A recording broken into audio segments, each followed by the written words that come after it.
You are watching Big 12 Baseball Tournament on ESPN. From the desert in Phoenix, Arizona, the Valley, Surprise to be exact, it's the Baylor Bears versus the Kansas Jayhawks. Game 2 of the quarterfinals here from Surprise Stadium in Arizona. Let's take a look at the bracket. Earlier today, Oklahoma State with a 12-6 victory moves on to the semifinals, awaiting the winner of the regular season champion Kansas Jayhawks against the Baylor Bears. Later this evening, West Virginia and Kansas State, Arizona and Cincinnati. Good afternoon, everybody. Keith Morrow along with Connor Wahanen.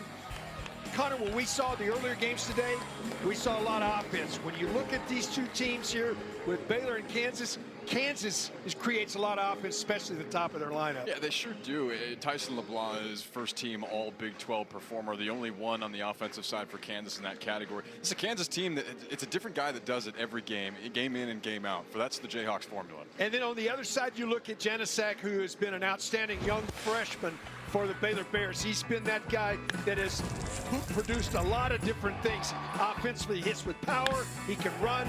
He's hit the ball out of the ballpark. He's just been a real positive for this Bear ball club. Yeah, it's been really impressive what he has done just as a young freshman, a staple in that three-hole. 3 for 5 yesterday in a win against BYU, including that long ball. 5 RBIs for Janusek, the freshman. We talked about Tyson LeBlanc on the other side and what he's done in his first team all Big 12 performance type of year. It's been fantastic, and he's been the one guy that has really produced some long ball with regularity. 19 home runs this season. That's the 3rd most in Jayhawk history. With the way that this ballpark is playing today, there is a lot of extra base hits to be had out there. We've seen it all week here in Surprise. Expect to see more of it this afternoon. Yeah, and you look at Kansas, they've been very good at spreading it around. A lot of different people make contributions. When you look at the lineups for the Bears, from the top to bottom, it's really so top heavy, and you hate to say that, but these 3 guys at the top have been so good for them. You know, you've got to find a way to get around those in the lineup. Yeah, Travis Sanders, Tyce Armstrong, Brady Janusek, as we just talked about, those are the guys that do a lot of the heavy lifting for Baylor. And if you're the Bears, if you can manufacture some traffic on the base paths with your second half of the order to flip the lineup to these guys, that's going to be the winning formula against the regular season champs. And they're going to go against a right-hander. And you look at it, Connor, when you look at what he brings to the table, they just consistency. That has been what I look at this Kansas ball club, and I just see consistent from top to bottom. Dominic Bagley's been a staple of this Kansas pitching staff for a long time, making his 15th start of the year. He's punched out 178 in the 3rd inning. You see a fastball up 95, 96 miles an hour. Has a slider and a curveball that he'll go to as well with a changeup. It's a 4-pitch mix, and what that does, it creates a lot of challenges for hitters at the plate, because you've also got to deal, Keith, with the velocity that he has. Yeah, he's got good velocity, but I think the command is what really has jumped off the page for me. And the other part of this Kansas team who won the Big 12 regular season title, first title they've had since the 1940s. But this right here, when you look at their overall defense, this has been a very solid defensive ball club. Yeah, Dan Fitzgerald in his 4th year at the helm for Kansas, and what he's done is put together a culture that is pitching the ball really well, but they're also playing sound defense. Solis, Owens, and Bach across the outfield. Schlotterbeck and LeBlanc on the left side of the Kansas infield. Baldrige, Dykhoff on the right side, and Augusto Mungarrieta will catch for Dominic Bagley, with Dariel Osorio, the designated hitter, here today. Yeah, and you look at this, these guys, second game of the day. First game goes nearly 4 hours. They've been around the ballpark for a long time. It's a warm afternoon. Will that have any effect? You played in a lot of these types of tournaments.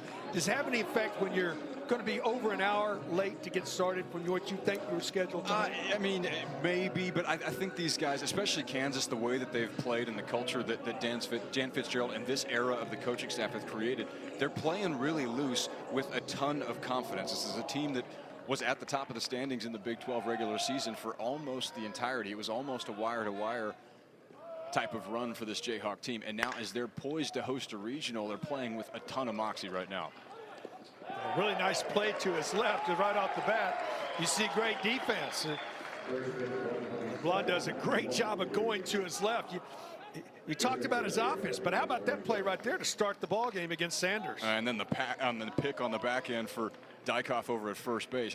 When you've got a team that's playing like this, and we'll get into the bigger picture, Keith, but you're in the national landscape. Kansas right now poised position to be a host site, even if they're able to do some damage here in Surprise. But you're excited to play baseball in Lawrence right now. Well, there's no question. I mean, we'll get into it right now because we're going to talk about it a lot today. I mean, I think they're a national, not a national seed, but I think they're going to host a regional. And if you've not been to see where Kansas plays, right beside Allen Fieldhouse, it's just a gorgeous ballpark built in there. It would be fun to see a regional in that ballpark. Yeah, and that atmosphere for Kansas home games this year has been rocking. You've seen clips of it all season long. The support that this club has gotten from the Kansas students, alumni all around Lawrence as well. The community has really bought into Jayhawk baseball, and rightly so. They're getting great product on the field. Armstrong will step in. What a year this young man has had. Just a phenomenal right-handed hitter. Nothing like opening your season and that pitch in there for a strike and then the strikeout. So 2 quick outs for the Kansas right-hander. Oh, you can't luck your way into 100 punch-outs on the season, and this is what Dominic Bagley can do to you. You've got to be ready for 96, potentially 97 if he bumps it, but then flips a slider in here. If you're looking for it, not a bad pitch to hit that breaking ball in the inner half, but it gets Tice Armstrong for out number 2. Well, it's hard to look for a breaking ball in. That pitch, dead hitting.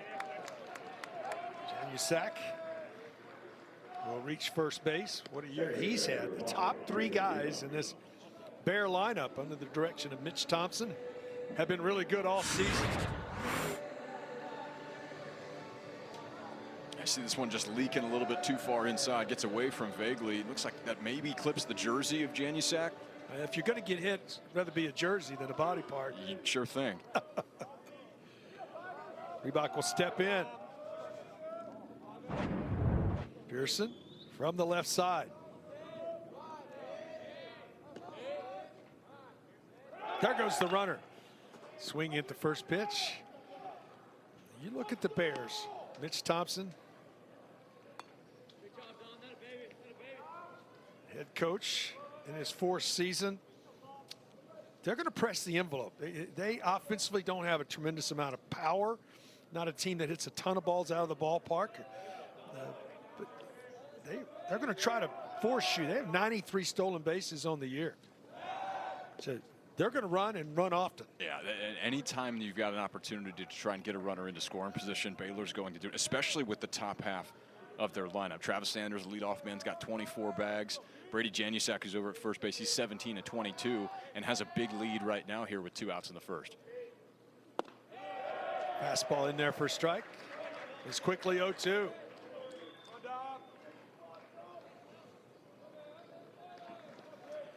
This morning's ball game.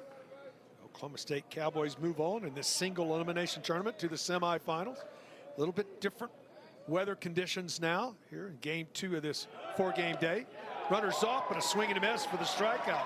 The second of the inning. And the Bears are down here at the top of the first. We go to the bottom.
We come back for the bottom of the first inning. You look at the Kansas Jayhawks batting order. We don't have anybody highlighted because it's unique in this offense. They are so equal from top to bottom. Obviously, Tyson has got some good numbers, but everybody in this lineup has been a factor at some point, one way or another. Yeah, that's been the most impressive thing, I think, for Kansas, is you don't necessarily have a stable of 2 or 3 guys that do all of your lifting. Only 3 batting averages in this lineup that are over 300 right now. But you watch Kansas play, it's a different guy every night. And that causes a lot of headache for opposing pitching staffs. You cannot have a lapse of focus at all, because anybody up and down this lineup is liable to do their damage. Yeah, I mean, you look at everybody's got 25 to 40 RBIs, and it's, you know, each night it's a different guy, and they're going to be facing Zach Wallace, excuse me, and he's making, you know, the appearance. He's 5-5 on the year, his 12th start of the year. He's a guy that keeps you in ball games. Yeah, you're not going to punch a lot of hitters out. Only 40 and 59 and 2/3 innings of work on the year. So when you're a contact guy like that, Keith, it becomes all about location. And can you stay out of trouble, especially against Tyson LeBlanc, who will get things started here for Kansas. LeBlanc will step in. And he's had a really good year, and he just promptly hammers this ball to center. Well, he has had a really good year. You look at his numbers, 373.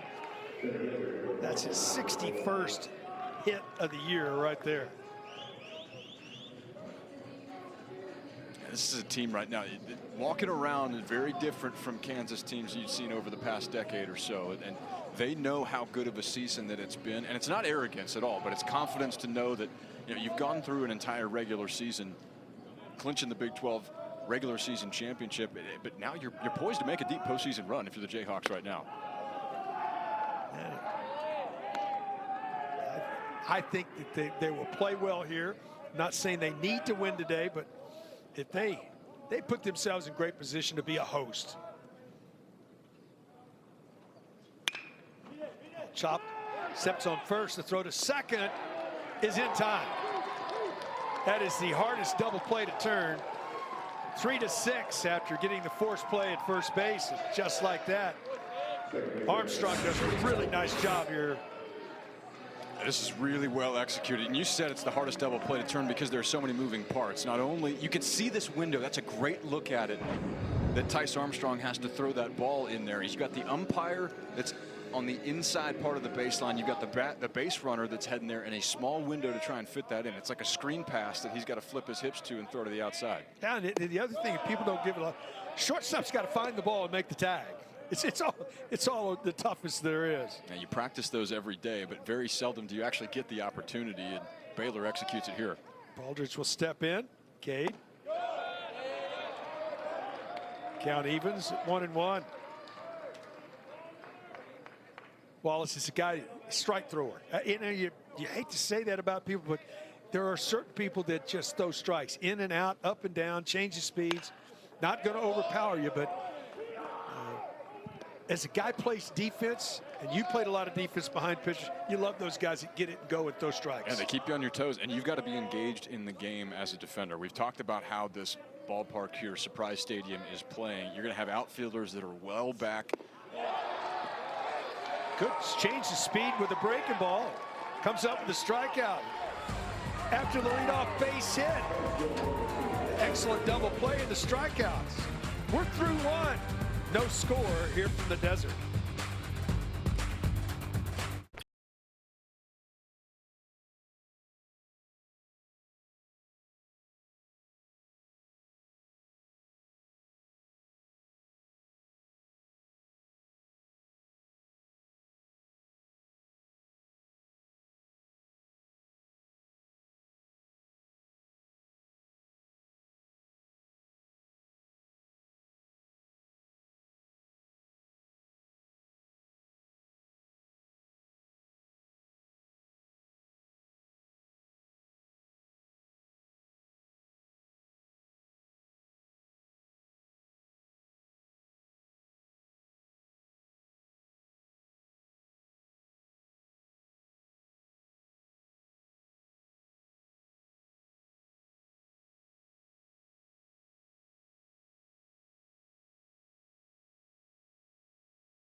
Monday, catch some afternoon Major League Baseball on ESPN as the Yankees head to Kansas City to take on the Royals. First pitch, 3:30 Eastern. You can catch it live on ESPN, or you can watch it on the game streaming on the ESPN app.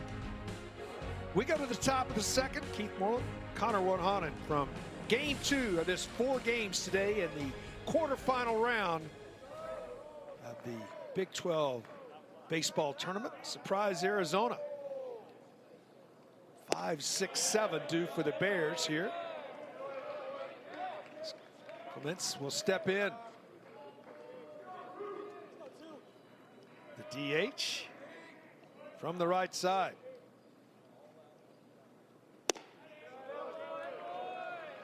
This is outside, and it's 2-0. Connor, in your time as an offensive player, when you saw a guy you knew that was going to throw strikes and had said, did you make a game plan to look for a pitch? I always ask these college hitters, you know, like they're 2-0 break. It's not something you would be thinking about looking for. No, and especially with the mix that Van makes to it, you're trying not to fall into his trap, which is going to be mix and match speeds and locations. So yeah, you're looking for something probably firm that is up in the zone. On the ground, left side, great play defensively. What a play! Boy, we see some web gems. About as good as it can be done right there by Baldridge. Oh, we've seen it already. LeBlanc got it started in the field at shortstop, and Cade Baldridge says it's my turn. See how far he's got to run over into the hole, slides through, but then the toughest part to this to get up and make an accurate throw to first base. That's full extension on that slide. It has to get a lot on that to try and get the base runner. Well done by Baldridge at second base. Wow. Find your target too, because you're sliding, twisting, turning. As Perez steps in. Yeah, that is a low percentage throw because everything is moving towards that right field line. This ball hit well by Perez, but lined right out to right. Buck there to make the play. 2 quick outs. Defense makes an outstanding play, and then a line out. As the pitcher is sitting out there says, I ain't even breaking a sweat, albeit it is a hot afternoon. Yeah, it is, and we're going to see the sunshine. It'll be interesting to see how firm the playing surface gets as it continues to warm up. We saw some big bounces on balls chopped into the dirt earlier. Cannon steps in. Braden, catcher. This is the first one for strike 1. Austin, Texas native.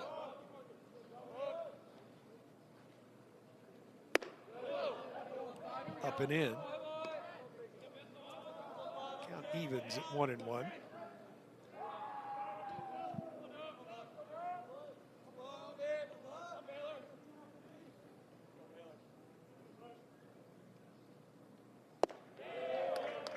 And then all of a sudden, under your chin, and drop a breaking ball in there for a strike. That makes it fair. Well, and you can see that the just composure that Vagley has. A decorated freshman campaign a couple years ago, but now's a guy that's been around the game for a long time, just knows how to pitch. Yes, he does. He comes back with a really good bender, and 1, 2, 3 go the Bears. In the top of the second, we go to the bottom. 0-0 ball game.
nothing ball game. 77 years in between championships.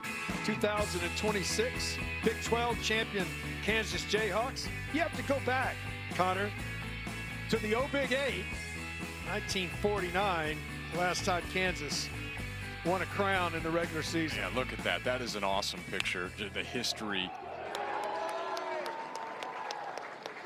We got to see that one. We get that back up just to see those two trophies are pretty impressive. Yeah, it gives good credence to how long that it's been and the job that this coaching staff, what Dan Fitzgerald and this regime has done over the past 4 years to bring that elite level of baseball back to Lawrence. Yeah, I know that the celebration there for Kansas, that is a long road to get to that point, especially in this era, last decade plus in the Big 12. Yeah, they've done it in a lot of different ways. Excellent in the recruiting ranks, junior college recruits, and finding ways to get guys to fit a system. What a great job they have done at putting themselves in position.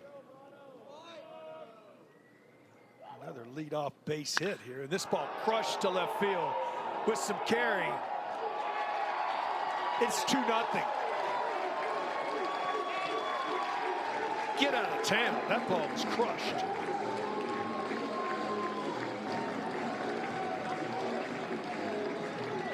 Now this one almost finds the parking lot for the catcher, Augusto Mungarieta. And you talk about the ball flying. And this is what we mentioned earlier, Keith. You have no idea what's going to happen. He flipped the bat way down the line here. That's what the conversation is about. They're going to bring the umpires together. I mean, he was at least 2/3 down the line when the bat came out of his hands, and that's what the conversation is about excessive celebration maybe. But Augusto hit that ball about as far as you can hit a baseball. Yeah, we've not seen one go that far here in Surprise Stadium in this Big 12 tournament. You see the flips and the chains in the dugout. It's become part of the game at this level. Waiting, and they get together. This is not a review. This is a discussion between the 4 umpires.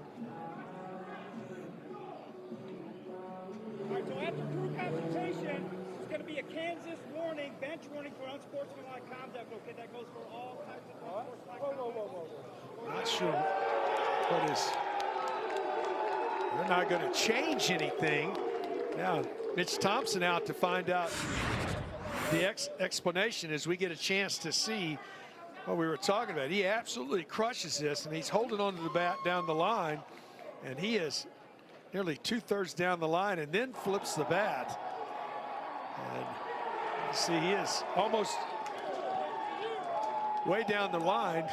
It's a long way to carry the bat with you. It is a long way now, but you see what also went a long way is that baseball. Getting that well up above the bullpen out in left field. Had a long time to look at that one, did Mungarieta.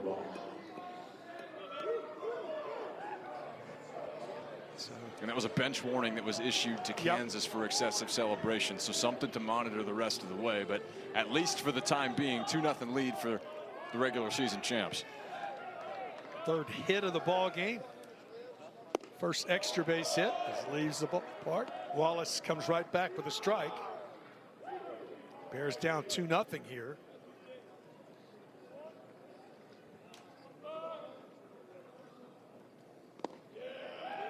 Ball misses downstairs. Bach. Step in. British Columbia native. He's a senior.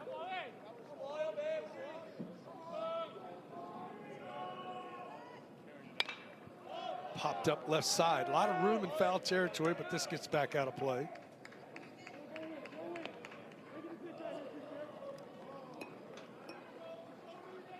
You got 2 hitters up here calling this game. We both look out there and see all that space and go, this is a pitcher's park. Man, there's a lot of space out there.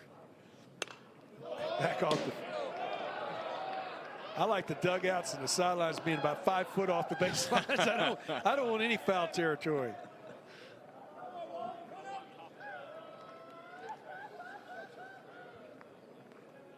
Well, you get a look at it here too, and there's a lot of space behind home plate. Something to monitor. That's a brick surface back there. The ball will bounce off. Wallace comes back with his second strikeout. Just taking a look at it, we got here. We saw some balls that were being thrown bounce off of it. Boy, it did hit at a big ricochet. We talked about being a strike thrower. He's thrown 15 pitches. Only 3 of them outside the zone.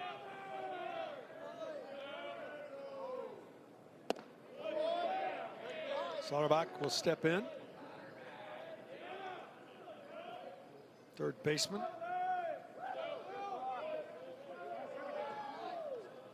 Lakeway, Texas native. Bounce this ball back. Back out of play.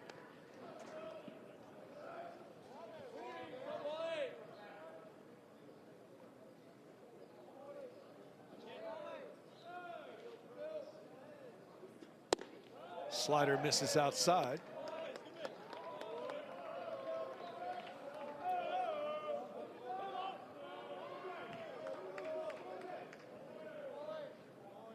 Wallace, 2-1 delivery.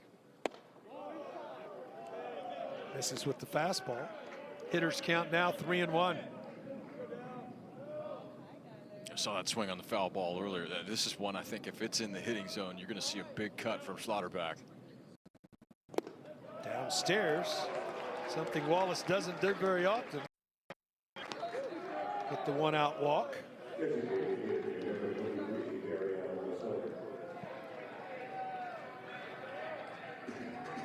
Just the 15th walk of the year for Zach Wallace. That's an over 60 innings pitch now. So yeah, you said the name of the game has been command for him. So he steps in. And this is a lineup, though, that just keeps coming at you. They're all aggressive.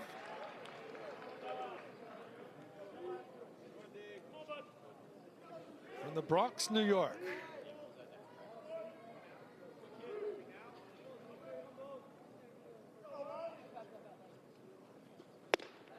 Out in front of that breaking ball.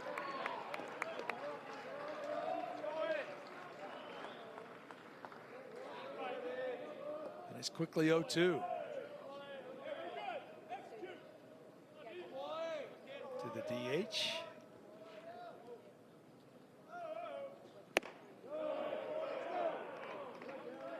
Able to check his swing.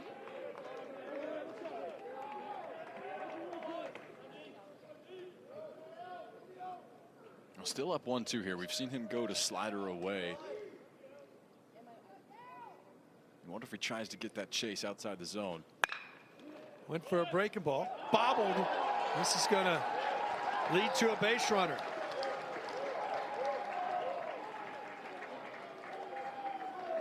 Sometimes you just get a little bit of too big of a hurry. This one will go down as a clean E5 here. Just does not corral that. You see it got way up into his hips there. It's tough to field it when it gets so far into your body like that. Ball jumbles around a little bit for Cole Langcloss over at third base. It will lead to another base runner here. 2 men on for the Jayhawks. So Lee steps in. He hammers this ball but hooks it foul. I will say this, the Jayhawks they've come hacking. Yeah, they do not appear to be interested in a one and done and slide into the regional round. This is a team that very clearly has the mentality of if there's a trophy to play for, we'd like to win it. Ball pull foul. It's been a long time since the Big 12 has had a regular season champion win the Big 12 tournament. I think you go back to 2009. It's the last time that happened. Believe that was probably a team that was wearing burnt orange. Swing and a miss. Good breaking ball right there.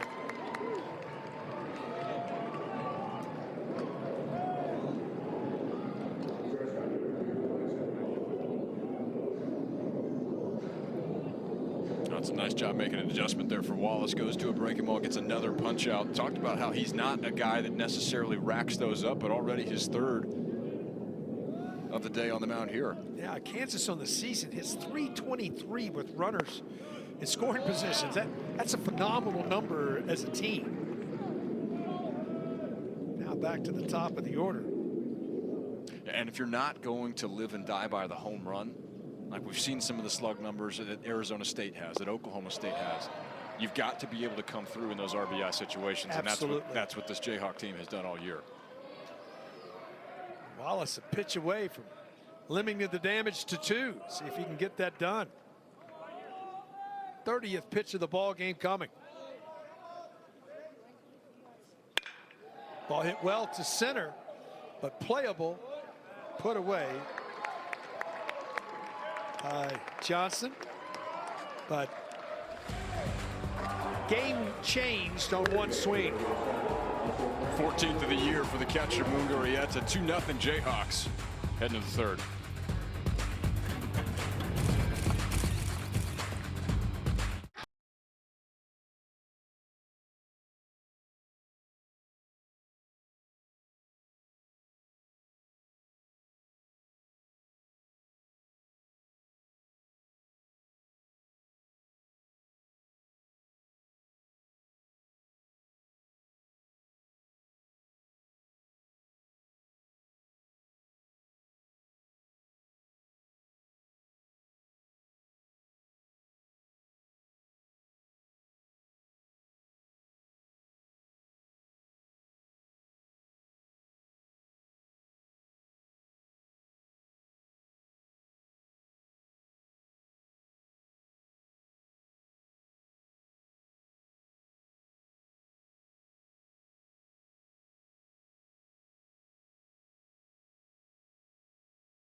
The journey to Oklahoma City in the Women's College World Series continues with the Super Regional. It's Florida versus Texas Tech, Saturday at 12:30 Eastern Time on ABC, ESPN, and streaming on the ESPN app. They punch their ticket to Oklahoma City. 2-0 Kansas as we go to the top of the third inning. It will be 8-9-1 due for the Bears. First pitch in there for a strike. We've seen two guys that are trying their best to attack the zone so far, Connor. Well, they are, and we talked about this with Baylor offensively and what their outlook has to be. And you mentioned it being 8-9-1. Can you get a couple of men on and flip that lineup over to Sanders, Armstrong, and Janusek, who have carried a lot of the load as far as the RBIs are concerned for Baylor? Very top heavy in that category for this Bear lineup. Senior from Flower Mound, Ty Johnson will step back in.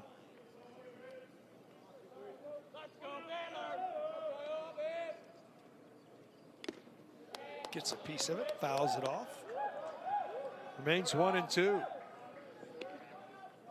We talked about Dominic Vagley, the Big 12 Freshman of the Year a couple of years ago. And this year it's very much been a bend but don't break. Has not had an outing, Keith, that he's not allowed to run. Has been scored on every time he's been out there, but has continued to have a successful campaign in the starting slot. Right into the shift. As they shift with 2 strikes, it's interesting. You see a lot of that in college baseball. Before the pitch with 2 strikes, they make the shift. Johnson hits it right into it. That's 6/4-3 because it's a shortstop on the second base side. Yeah, that is one thing that the shift has affected, has certainly been scoring. You got shortstop on the right side of the field, vice versa. Out, but it's hard to put 6-3 when you know the ball went to second base. Close will step in. That ball nicked him. Yep. So a 1-out base runner. Second hit batter from the Kansas right-hander. Shortstop, number 6, Travis Sanders. We're back to the top of the order. Well, this is close. Yeah, just a little bit of contact here off what looked like that front elbow for Langklaas. He turns out of the way. That's the natural movement there. It looks like it maybe clips that Big 12 patch on the side of the jersey. Yeah, those are the ones you want to take, not the ones right off the meat of that front leg. Or the back of that tricep. Sanders steps in. Grounded to short his first time up. Breaking ball misses outside for ball 1.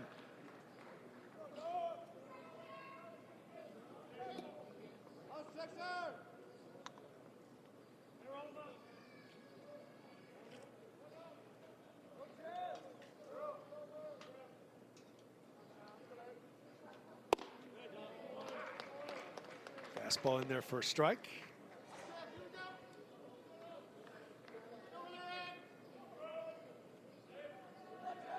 Straight away in the outfield. A little bit to pull in the infield for Sanders. There goes the runner. Ball in the dirt. It's going to be a stolen base. We talked about the fact that a major part of the Bears offense is running. That's their 94th successful steal of the year. Yeah, you've got to be able to manufacture. For Langklaas, just 2 of 3 in that category before taking second here. His 3rd bag of the year. Puts himself in a scoring position. Baylor trying to break through for their first run of the afternoon. The 2-1. Big hack comes up empty. The count evens.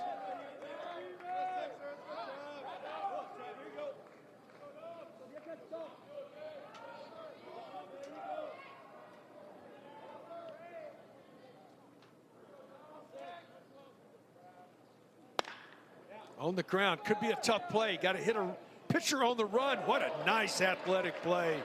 That is a tough play.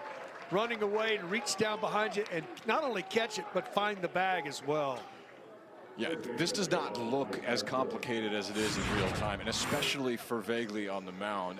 A little bit of an awkward angle because of the shift. You see the first baseman, Josh Dykoff, shifted over. So Vagley's got to be, all of his momentum is moving towards first base. That throw is behind him, so he's got to reach back there, secure the baseball, but then also make sure that he gets his foot down to first base. It's well done by Vagley on the mound.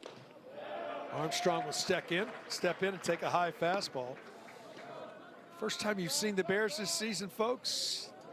Armstrong, opening day, 3 grand slams. Opening day of the season. Never even heard of such. Yeah, 12 RBIs can be a pretty good month for a lot of guys, let alone an opening day. But he's quickly down. No balls and 2 strikes here. And you don't see a lot of power numbers like that coming out of Waco, just with the way that the ballpark plays down there as well. But Armstrong has been outstanding. This ball hammered on the ground. Long throw across the diamond in time. That was a nice play because that ball was hit hard. Bears threaten but come up empty. We go to the bottom of the 3rd. 2-0 Jayhawks.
Omaha, Nebraska, the epicenter of college baseball. Teams holding their breath for a chance to dogpile in America's heartland. It's the NCAA Baseball Selection Show with watch parties all over the country.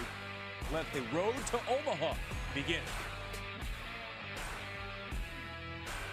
Oh, there's some people that would be holding their hands in their head, hoping, and then there's some teams that are pretty sure they're in. They're just wondering where they're going to go or if they're going to host. You can see the bids. A single season in the Big 12, 8 in 2025. Don't know that you're going to have 8 this season. You might get 7, and I know last night a tough night for the Horned Frogs. TCU that we're certainly hoping to get at least 1 in this tournament. Now I think they're in a situation, it is TCU, where you got to hope there's no bid stealers. And what I mean by that is somebody in one of the one-bid leagues that wins the conference tournament, but you have a team that has a good RPI and probably is going to be selected by the committee. So it's one of those things where it's not in your hands right now, and sometimes that's really hard to stomach sometimes because you no longer have anything to do with it. Well, and as players, as competitors, you want to have control over every single thing. Yep. If we're going to miss, we want it to be because we did something of our own accord, not having to wait around and then obviously let the metrics play out as they will, and have a committee that tries to make as an objective as a decision as they can. But Keith, with so many teams, it's so hard to do. It is. I mean, you look at the game we have right there. Kansas would love to compete for the tournament championship. A swing and a miss. He just tagged out at the plate. But they're in the tournament. It's just a question of whether they're a host or not a host. I mean, they're right on that cusp. I mean, in that area where you would think that they've got a great shot. Swing and a miss right here. Tag out at the plate. On the other side, when you look at the Bears got to win this tournament to get in. Yeah, and I think that's a correct assessment as well. And so we talked about this in the first game today, but two very different mentalities. Right now for Kansas and Dan Fitzgerald, what he's talking to his team about, you're trying to solidify that question of, hey, are we a host? Yes. I think absolutely the resume says yes, but we can absolutely take the decision out of the equation if we come and play some great baseball here in Arizona. On the other side of things, for Baylor, you're trying to extend your season 1 game at a time, and to do that, you're going to have to knock out the regular season champs here today. It caught him in the hand. Well, we've seen it. A lot of balls close to hitters. Didn't sound like it caught him square, but just enough. Yeah, not a whole lot of solid contact on these, just flirting around the strike zone a little bit. A couple that have just leaked a little bit too far one direction or the other. This one leads to another hit by pitch, and Cade Baldridge will head down to first base. This one looked like just grazes that bottom hand a little bit. One of those guys that's wearing the protector that goes over that bottom hand. Wyckoff will step in. Chopper up the line. Does he get it fair? Yes, he does. And sometimes Armstrong comes to get that. Yeah, when you get those outs, you got to attack that and get that. Make sure you get it in fair territory. Yeah, down the first base line, you want to take this one fair as much as you possibly can. Yes. Down the third base line, let it go. Let it go. Much tougher play for Cole Langklaus over there on those.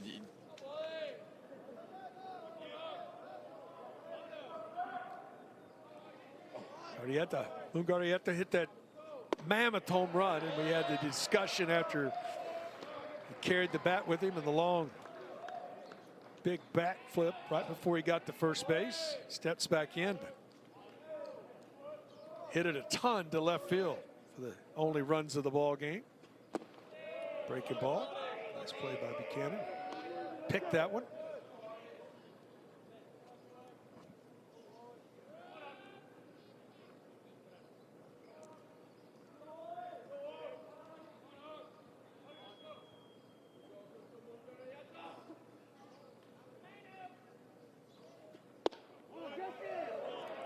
Wallace tried to sneak that one in on the inside corner. 2-1 now.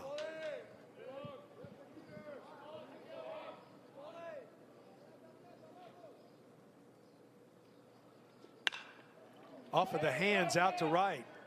Looking up into the sun, coming on quickly. Puts it away. Janusak. And we're through 3. Kansas with a 2-0 lead.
Third of the game in the books as we go to the top of the 4th. Kansas leads Baylor 2-0. We take this opportunity to go down and visit with the head coach of the Baylor Bears, Mitch Thompson.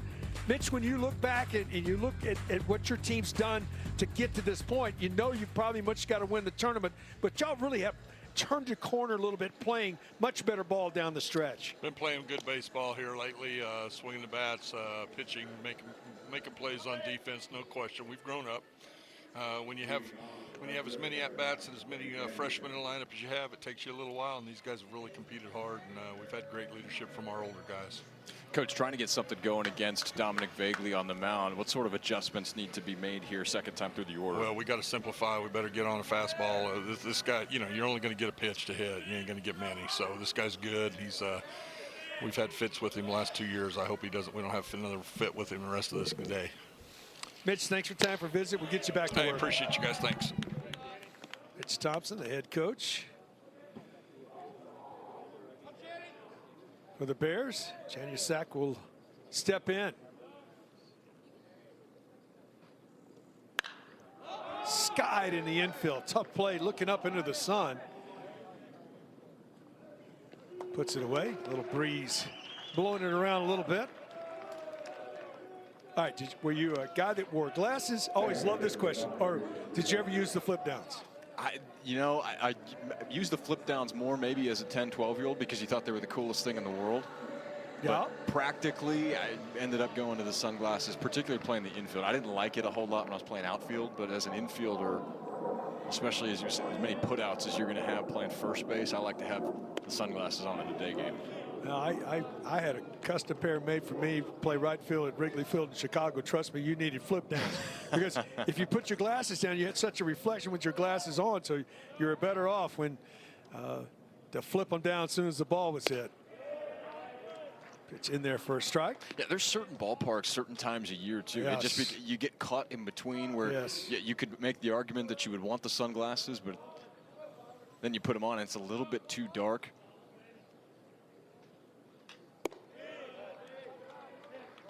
Pitch misses up, 2-1. And then if you weren't hitting at the time, that then introduces a whole different dynamic to that conversation, because you may be doing one eye black, 2 eye black strips. First base hit for the Bears. One out single to right. No, maybe that'll get it going a little bit for Baylor offensively. Break through for your first hit.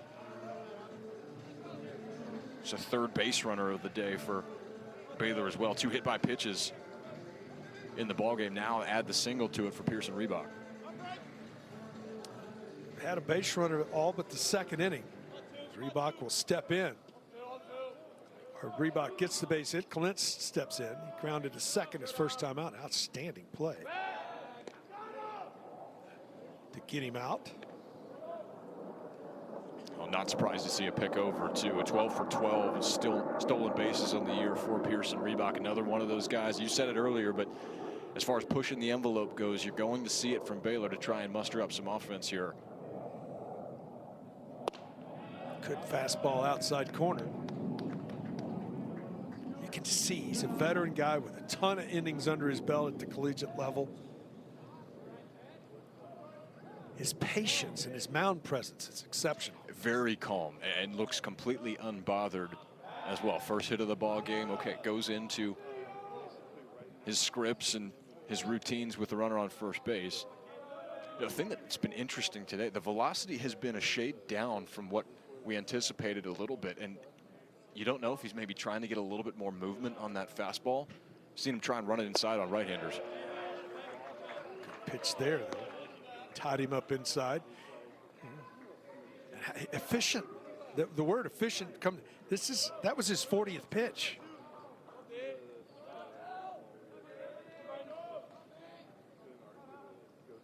Big lead at first.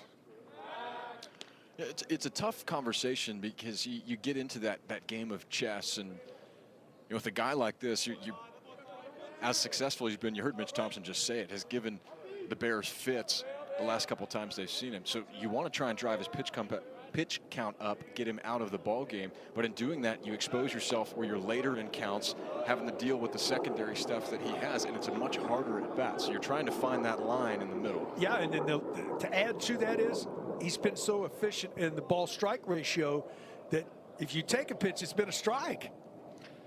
Then you find yourself down 0-1, Yeah. 0-2, and it's harder to hit. It's a self-fulfilling prophecy then at that point, which is why it's so important as you see the mix as far as balls and strikes are concerned for Vegley. So important to get out ahead early. This ball chop foul.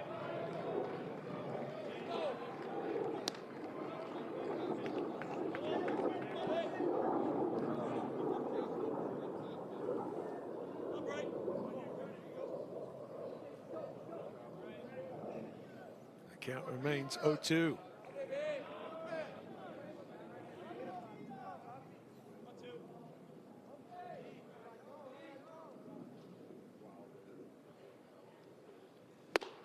Chased a high, hard one. Couldn't come up with it. Fourth strikeout of the ball game. Yeah, and by taking a little bit off the fastball, you give yourself the opportunity, if you're Vegley, to go back and get another mile an hour or two on this one. Climbs the ladder, gets him to chase up, and when you're used to seeing a fastball with a little more sink, down and in, that's where your eye line starts to go. Then you get four seams up. Keith, the kid surprises a hitter. Perez will step in, hit a ball hard his first time up. Ball chop foul. Right at the right fielder.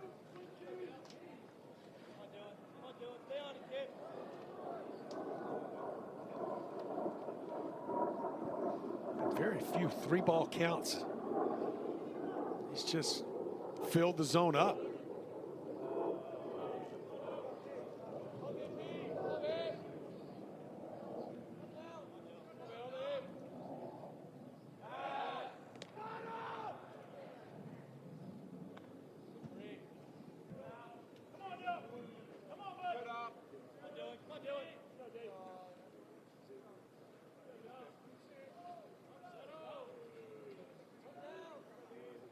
Set. Delayed steal, throw to second base. Not in time. That's a really nice, well run delayed steal. Just really did a nice job of setting it up.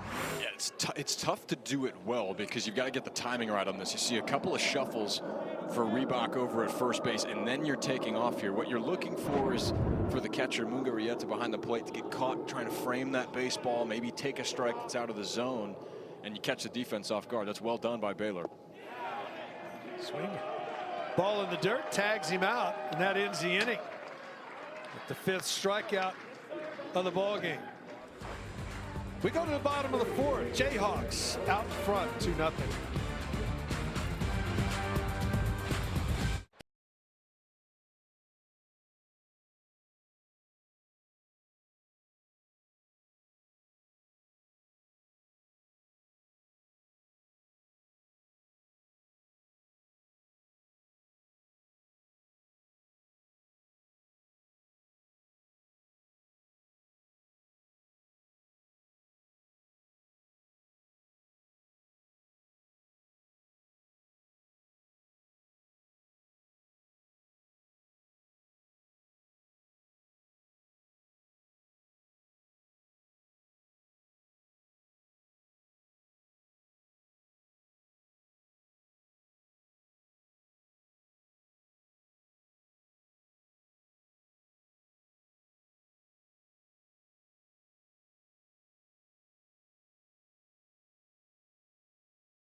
ESPN is the home of MLB.TV. Stream every out-of-market game live or on demand when using the ESPN app. Blackout and other restrictions apply. For more information, go to ESPN.com/MLBTV.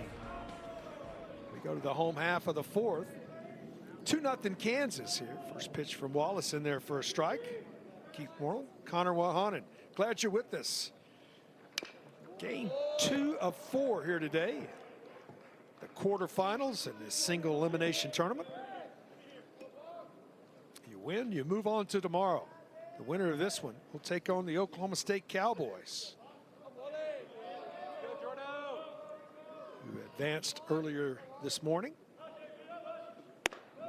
against Central Florida. Pitch just misses outside.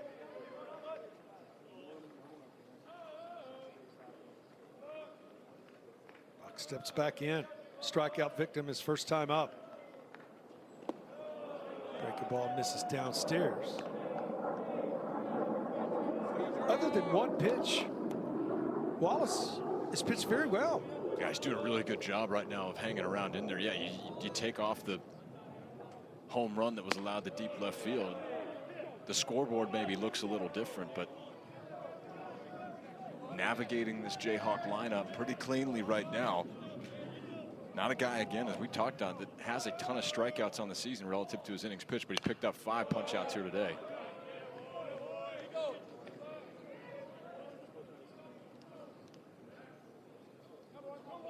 Do it again with a 3-2 count.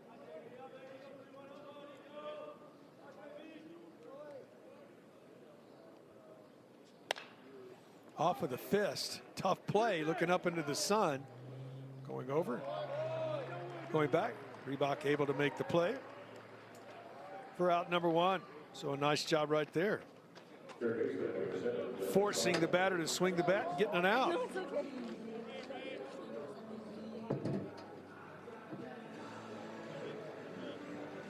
Well, and you said it earlier about Baylor and where they are as far as needing to make a run through the championship game here to sneak their way into the NCAA tournament. It's going to be all hands on deck, and so the leash for everybody on the mound, you have to think, is going to be very short for Mitch Thompson and the staff. Yeah, and if you find one that's getting out, so you're going to ride him. Absolutely. Because you lose today, there's no tomorrow.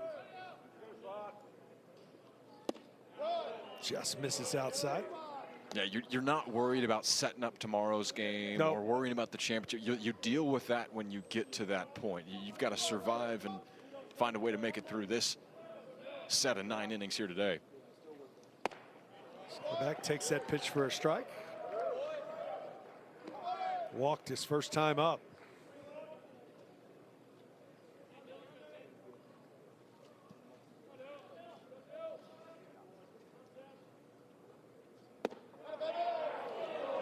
Pitch right at the bottom of the zone, and the count evens.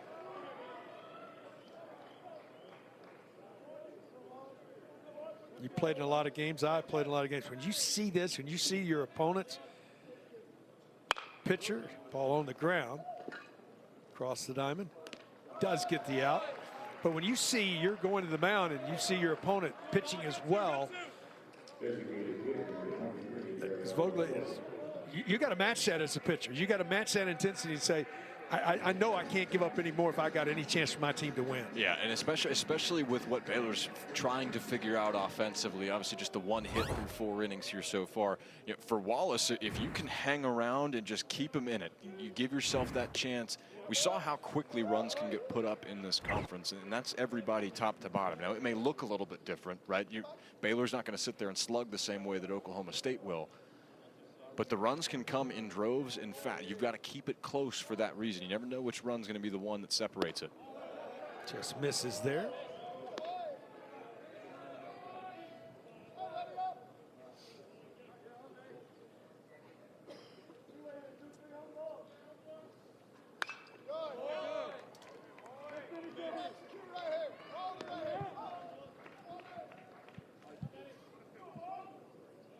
One and two now.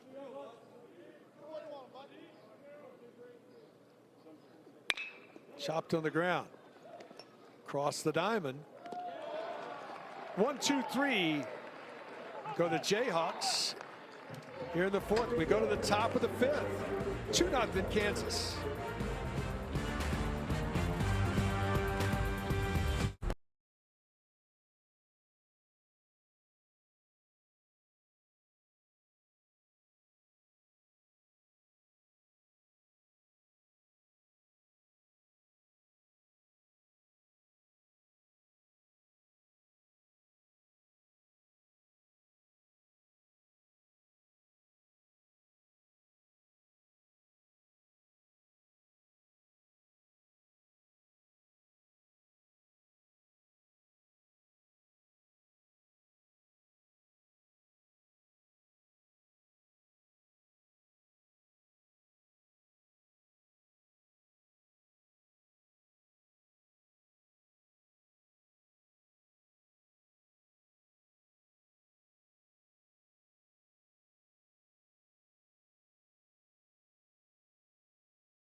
Nothing Jayhawks as we go to the top of the fifth inning. We get this opportunity to go down and visit with Dan Fitzgerald, the head coach of the Kansas Jayhawks. And Skipper, one of the things that right off the bat, when you've got a junior that is effective as your right-hander is right now, just talk to us about what he meant to this ball club and what he means to this ball club. Well, he's been in a rotation for 3 years, and he's got 40-some starts under his belt, and he's such a great competitor and such a great worker and a great teammate and all the things that we want in a Jayhawk. So to have him open up a tournament is a big deal, and he's doing a great job. Oh, Coach, it's been a heck of a run for you guys this year through the regular season and well documented. What's been the secret sauce for this club? It seems like it's been a different guy every night for you guys. Well, Connor, I think that's it. I think it has been a new guy every night, and that's kind of been the thing that's moved us along. I think the common trait, probably like all those amazing TCU teams you were on, is these guys are great teammates and they love each other and they care a ton about being a Jayhawk, and it's way more about the team than it is the individual for all these guys. Well, you guys, your resume is already in great shape, but you're playing for another trophy, so it means something to come play in one of these tournaments. Absolutely, and especially in a conference like the Big 12 that's just so storied in its history, and you know, you only get a certain number of cracks at the championship each year. You got the regular season, you got a conference tournament, and then obviously there's the postseason, but it's a special conference, and very blessed to coach this group of guys. Well, thanks for taking the time. We'll get you back to work. Thanks for the visit. Thanks, guys. Rock Chalk. Just one of those guys that you can sit and talk to a long time about baseball. And has seen so much of it, and has made each stop that he's been at a better place. It's so much success over in the Metroplex at Dallas Baptist, made a stop at LSU, and now obviously what he's done the last 4 years in Lawrence, back-to-back Big 12 coaches of the year for Dan Fitzgerald. It's been a fantastic run up in Lawrence. This ball chopped on the ground. Throw across the diamond. The defense has been good so far. Let's take a look at, Kansas, in my opinion, has done enough already going into this game to be a regional host. But you look at the RPI ranked, you see the record. I mean, if they go on to win this one, they'll have 40 victories under their belt. It's going to be hard pressed for me to believe that they're not going to be one of the top 16. Yeah, and the only reason the numbers look like they do right now, that 15 national seed projections, because of a sweep last week or a couple of weeks back against West Virginia, that knocked the Jayhawks out of the projections, at least for the top 8 national seeds. But this is a team that has really, over the last month or so, has been up in that conversation. Yes. And for a large portion of the season, Keith was talked about as the only Big 12 host representative. I don't think that they've done anything to play themselves out of that spot. I totally agree. Plus, by the way, you're the Big 12 champion, regular season champion. I mean, obviously the bid goes to the tournament champion, but the regular season champion of the Big 12's. When's the last time? Put it this way: when has the regular season champion not been a host of the Big 12? It'd be a long time to find that number. Well, no hosts from the Big 12 last year. Yes. So that's you actually don't have to look that far back. However, your point is exactly right, because if you would have looked, gone back to the beginning of the 2025 season and said out loud that, hey, our one host representative over the next 2 seasons is going to be the Kansas Jayhawks, I don't know if anybody outside of the locker room in Lawrence would have agreed and signed off on that. I would agree. And it gives a ton of credit to what has been built up there, but I'm with you. I think the resume is fantastic. I think the way that they play the game, you got a little bit of look into the culture of what the program is. Hearing Dan Fitzgerald talk about it. Fouled away by Johnson. I would fully expect, and I know Lawrence is sure hoping that there's baseball Absolutely. there next week. Really cool setting if you've not been. I know Jayhawk fans would love to see that happen.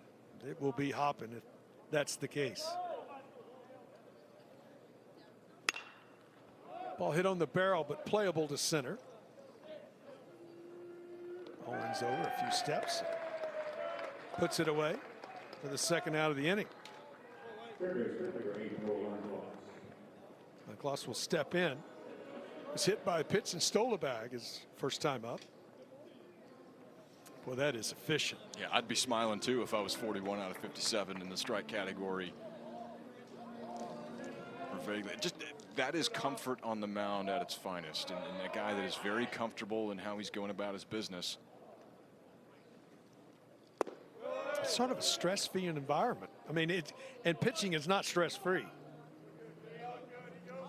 No, but I think the look on the mound that you get right now, even with just the follow-through, it's not lack of intent for Vagley. That's just the level of comfort that he has on the mound right now. Fastball sinking, his slider's moving. Great mound presence. Defense is playing well. Hate to say it, looks like a walk in a park.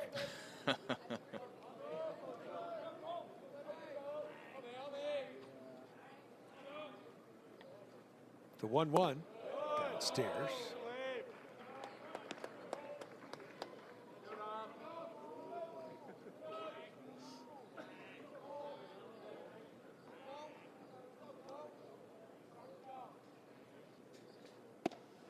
Breaking ball. Catches the corner. And the count evens. You can hear why Mitch Thompson used the phrase he was giving us fits, because it's not going to just necessarily blow you up with velocity or stuff, but the pitchability has been fantastic here all afternoon. Breaking ball chopped on the ground. Sometimes pitchers develop a pattern. And all hitters study and look. It hasn't been a pattern. I mean, there was a 2-1 breaking ball, but the last previous 2 hitters, it was 2-1 sinker. So it's just all around the zone with different velocities and movement. And the other thing is in a situation like this now, Langlois at the plate fouling off a couple of pitches. about to see his 6th pitch of the at-bat. He's not going to try and force the issue. He's going to continue to stick on his game plan, and I'm going to throw it in there over the strike zone. Maybe because you've got a ball to play with, you get a little bit more fine, but Vagley is a guy that's just going to continue to fill it up.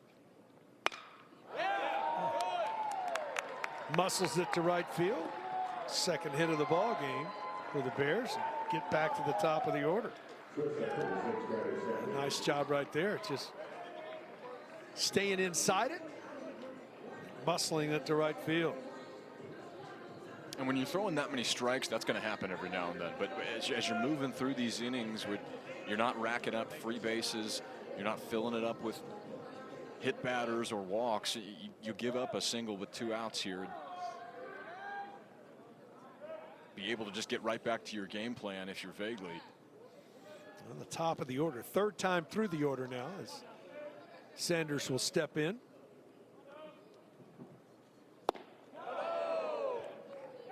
Breaking ball misses for ball 1.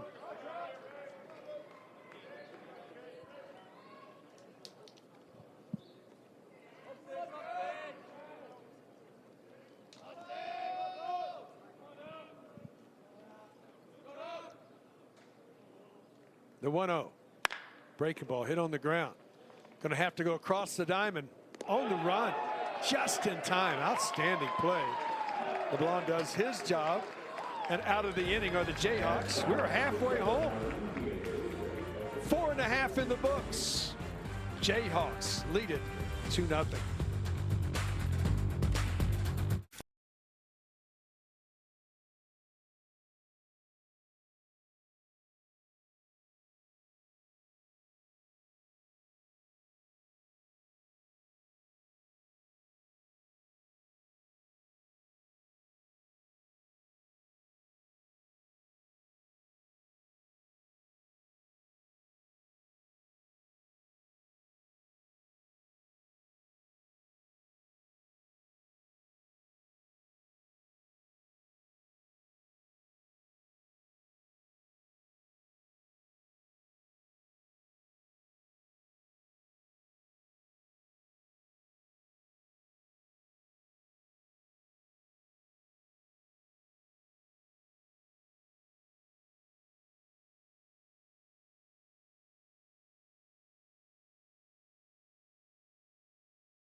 The real fun just getting started. Run straight for the breakaway. The celebration is on.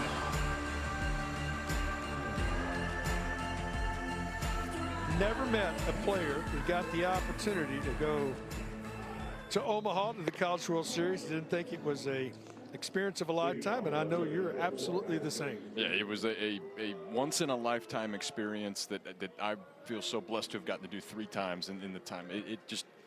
It's a festival of college baseball. It's a celebration, but then you also get this sport at this level at its highest point, because you're either there because you're playing your best baseball or you're there because you've been one of the best teams all year. You're right, but you still have had to win 2 tournaments to get there. So those 8 teams all have accomplished something just to be one of the 8 participants. Breaking ball misses outside. 9-1-2 due for Kansas here. As you got to give Wallace credit. Other than the 2-run homer he surrendered in the 2nd, he's really done an outstanding job himself on the mound. It's been a quality start to this point. Yeah, the question right now for Zach Wallace, can he just continue to hold the line a little bit? He's doing his job. He's absolutely doing his job. You give up the 2-run homer, but that's it. That's okay. The question is, offensively, can Baylor start to figure something out? And with the way that Vagley is throwing right now, it's going to be very tough to muster that up. And Wallace just comes back out and says, hey, what you can do, I can do better. Other than the 1 pitch, that is his 5th strikeout for Wallace. His pitch counts is in pretty good shape too. This is a good bender right here. Yeah, I see him snap one off at the bottom of the zone there. A firmer breaking ball for Zach Wallace. Not afraid to challenge these Jayhawk hitters. This ball hit hard to left with some carry.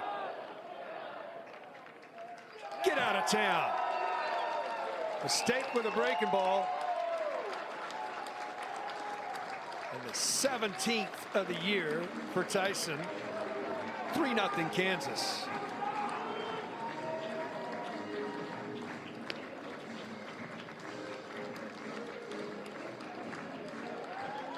Now they've done it a number of different ways all season long in the Big 12. Have the Kansas Jayhawks. Couple of home runs today. And their first team all-conference performer, LeBlanc. See him pull his hands through on that ball, Keith. What a piece of hitting to put this into the bullpen. Couple of long balls for the Jayhawks here. Well, it was a hanger. Sometimes with a hanger, you jam yourself with it because, oh, there it is. But he got his hands back in, just like you said. It got the barrel to it, drove it out of here. Fourth hit, third run for the Jayhawks.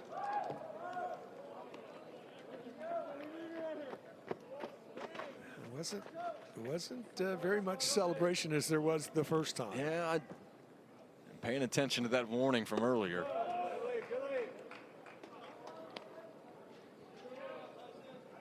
Two and one to Owens.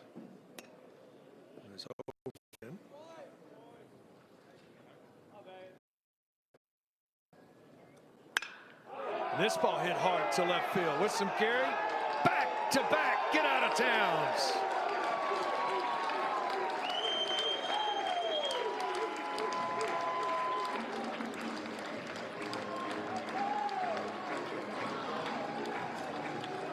Two of their guys with double-digit homers on the year going back-to-back. It was number 20 for Tyson LeBlanc. It's number 13 for Tyson Owens. And just those three swings now, but they've generated all four runs for the Jayhawks. A couple of pull-side homers to left field, but this one some backside power here. Gets a pitch that's up. Owens extends through this baseball, and another one heading out into the bullpen and left.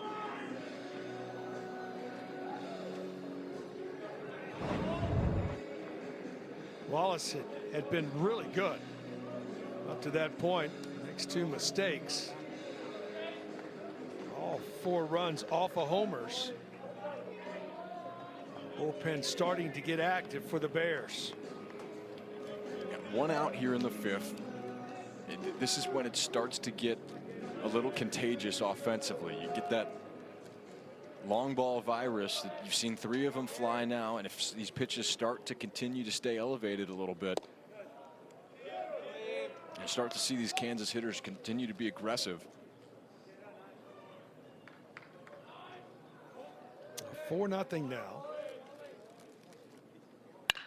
Aldridge just hammers this back up the middle, and all of a sudden Wallace, that third time through the lineup, Jayhawks have made some adjustments. You can see very clear plan going to the plate here third time through, and that's a lot of pitches and a lot of information that's being shared over in that third base dugout for Kansas right now, getting some A swings off here in this bottom half of the fifth inning. Step in, 1 for 2 in this one. He singled, grounded to first. Breaking ball misses.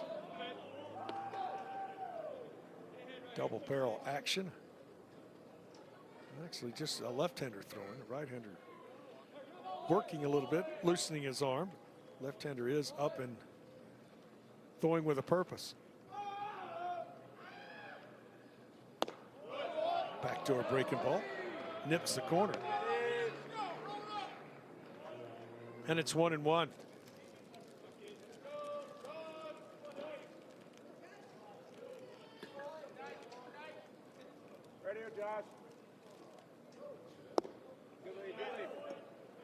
This is down and in.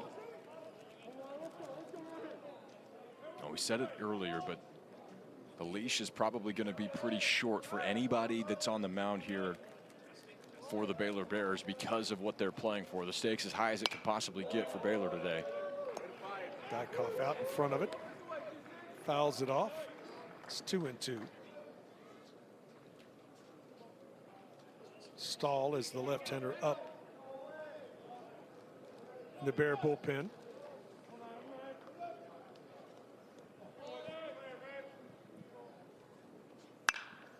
this ball hit hard, foul down the left field line.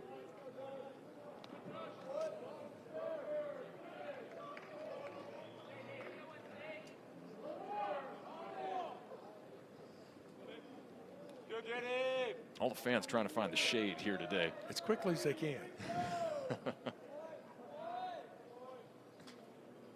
That fooled me. Fooled Buchanan. Thought he was going. Ball was fouled off. Now started and stopped. Must not have liked the jump over for Baldridge at first base. You'll see that sometimes in a first and third situation to try and find out what sort of defense that is going to be played. That's one that it looked more like was starting to try and take second, but shut it down because he didn't like it.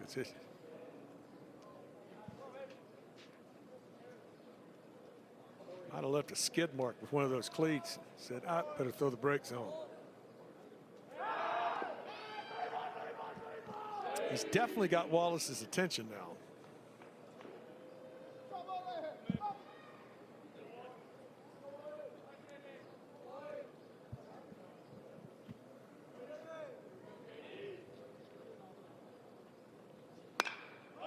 Skied in the infield. Looking up into the sun, putting it away for the second out of the inning.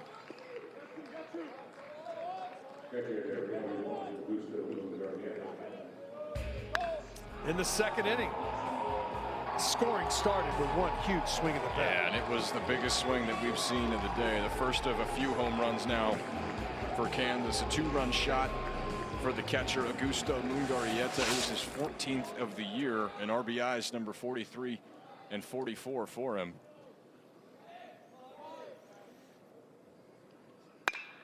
On the ground by the first baseman. Armstrong couldn't make the play. The runners will move first to third. That ball was hit crisply. Armstrong couldn't secure it. Now runners at first and third here with two outs. Yeah, this is one as a first baseman. It gets on you in a hurry here. You're holding the runner at first base, so you're already shifted in near that cut of the grass. And you're not expecting the ball to come off this hot that way, that inside out swing. So it catches you, can surprise, it stuns you a little bit is Armstrong, who could play some sure-handed first base. This one gets by him into right field. With a left-handed hitter, you anticipate that ball coming at you. A right-handed hitter, you never anticipate the ball jumping at you from that side, and that may be all for Wallace as Mitch Thompson on his way to the mound to get his right-hander, as there is going to be a pitching change here. Kansas with a 4-0 lead. We'll give you the new picture when we come back. Jayhawks out in front by 4.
sophomore Zach Wallace really did a pretty good job in this ball game. Hurt by threes, a 2-run shot, 2 solo homers. Allowed 7 hits. He only walked a batter. He gave his team an opportunity here through the 4 2/3 innings. Yeah, he hung around in there, and you take those 3 pitches out of the ball game, very different, I think. And Zach Wallace having to go toe-to-toe with the way Wigley is performing on the other side is a tough task, but he hung in there. And you get a look at the numbers for Stefan Stahl, the senior, making just his 7th appearance of the year, only 12 1/3 innings of work for him. And we said it's going to be all hands on deck for Baylor. Stahl, the latest to take the mound. Lefty-lefty matchup here. First pitch hits him with a breaking ball, and that's going to load the bases.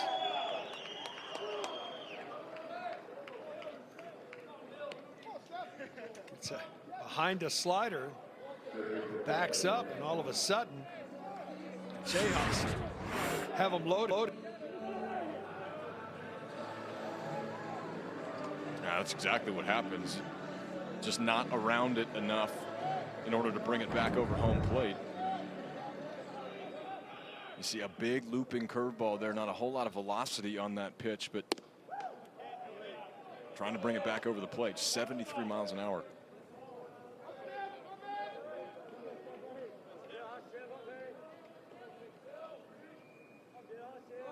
Bases loaded. The 1-0.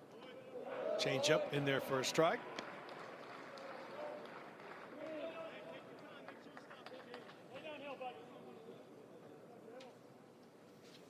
Box steps back in.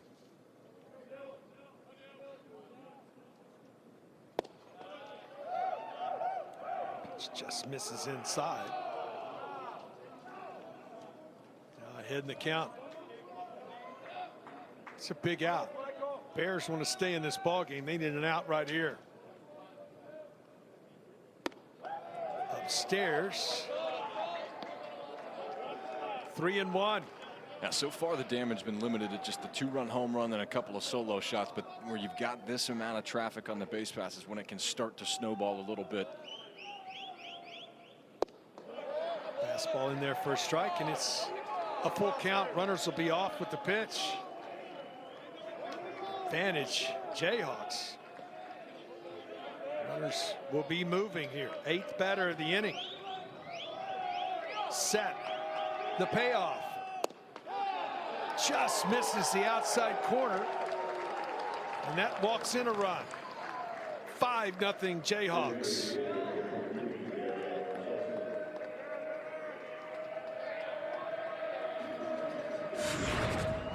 And this is really close. The full count trying to go away. You can see it just a shade off the plate. Love the height on it right above the knee, but just a little bit too far outside to get the call. It's another run for Kansas. Sarah would step in. He has reached on an error and grounded to third, so 0 for 2 in this one. The 1-0 delivery in there for a strike. Evens the count at 1-1. A hit batter and a walk out of the bullpen. Off at the end of the bat, foul, and it's 1-2. Oh, nice job of pulling the string on that, because you saw the swing that Osorio got off. He's looking to put another ball into that bullpen out in left field. Downstairs, that ball gets away. It's a long way back to the screen, and a run will score.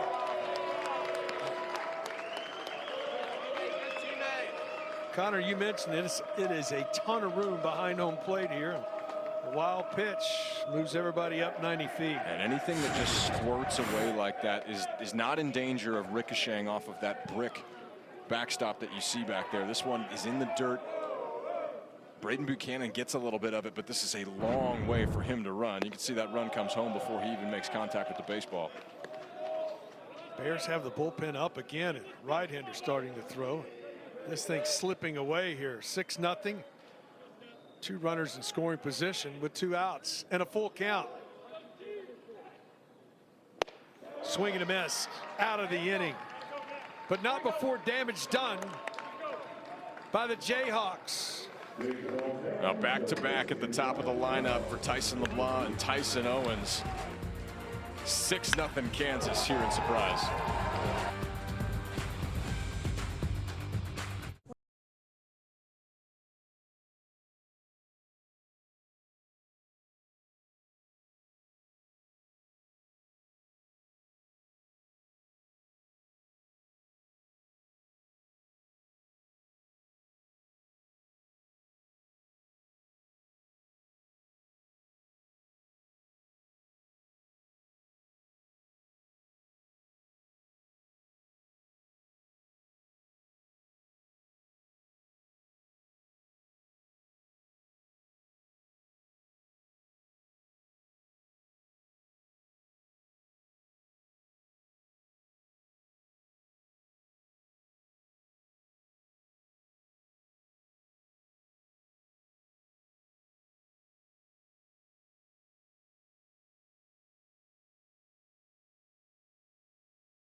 You are watching the 2026 Big 12 Baseball Tournament on ESPN. From Surprise Stadium, Surprise, Arizona, voted for the second year in a row the best spring training home of any major league clubs, and it is for two of them, the Kansas City Royals and the Texas Rangers. We are going to the top of the sixth on this quarterfinal day. 4 ball games today. If you're just tuning in, Oklahoma State came up with a victory in the first ball game of the day. Kansas now with a 6-0 lead as we go to the top of the 6th inning. And it will be 2, 3, and 4 due for the Bears. Armstrong takes that pitch outside. Count evens at 1-1. I got a question for y'all. Have y'all seen a 3-ball count from the Kansas pitcher? It's been a while if we have seen one. I mean, you look at the pitch count. You said the word before, and it's efficient. That's exactly what it has been, by definition.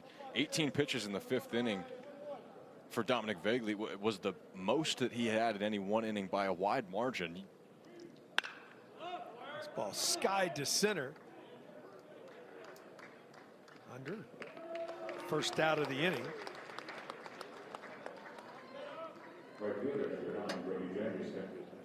1 gone here.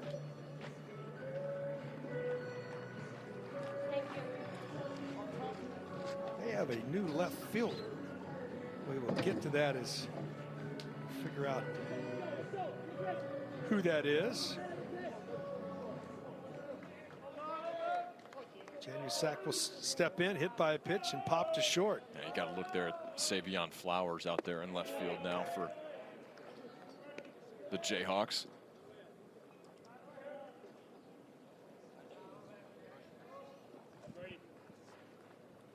The 0-1. Still has some velocity. Threw it by him right there. It's quickly, no balls and 2 strikes.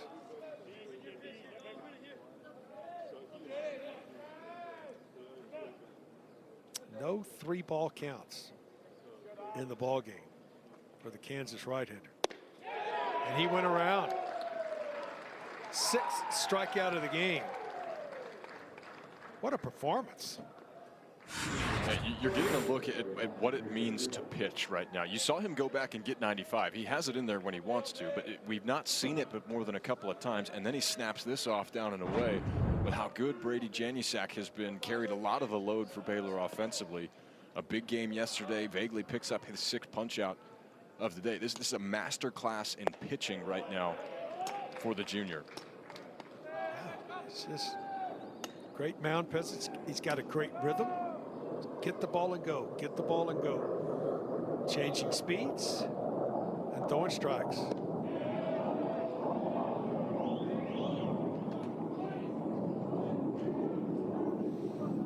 In the background, you can get here. This ballpark is very close to Luke Air Force Base. We do get a few military jets coming by time to time.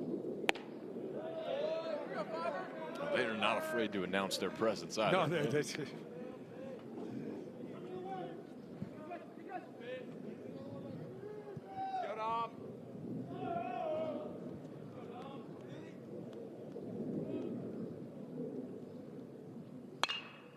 skied to center, playable.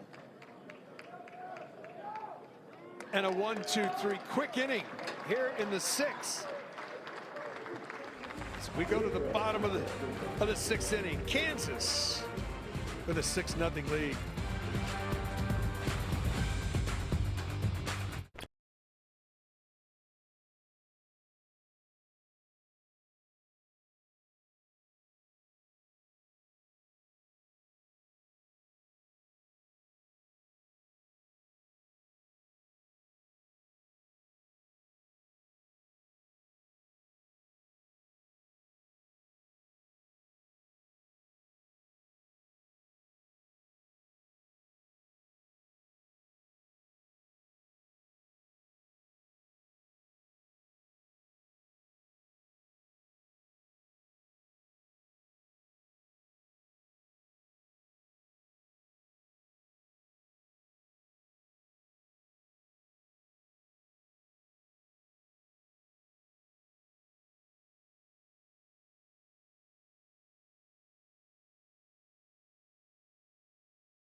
Eastern Conference Finals tonight. The Knicks, the Cavaliers. Game 2 coverage begins.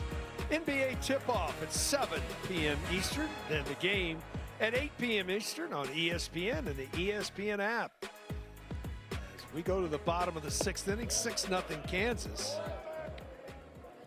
As trying to add to it here. Flowers will lead it off. Pitch on the ground. Nice play, throw, good tag. Armstrong, he didn't think he got him. And they're going to want to review this as Armstrong thinks that he got the tag. Umpire says no. We'll have a review here. It sure looked like it from our vantage point. I thought he got that tag on Flowers as he was coming by. It's a heck of an effort by Tice Armstrong at first base to come off, and when that throws up into your glove side like that, you're jumping up, but at the same time coming down to try and sweep tag as that runner's coming across. There's a lot to navigate and keep yourself out of harm's way. Yeah, you and I both have seen some of those first base arms get drugged back. Here's the first opportunity to take a look at it. And it looks like to me he got a piece of him. I thought so too. I think he gets him on the left arm. Yeah, I think you can see it move a little bit there before he gets to the bag. We'll see one more time. Oh, there's no doubt. Yeah, no doubt on that. This should be a short review. Haven't mentioned the front end of that play. Pearson Reebok, a great job at second base to get to that ball, at least get it in the vicinity as you're running that Jeter jump play up the middle. Again, called safe over at first base. And that's, I think there's contact right there. Looks pretty clear to me. Although I'm batting about 150 on these reviews on the season, and man, you wouldn't be in the lineup then, right? It has been an ugly 150 too. It's unproductive outs. Not moving any runners. No, we're doing nothing. quality at bat percentages down there too. But well, this is taking a little longer. yeah, they're still looking at it. We anticipated.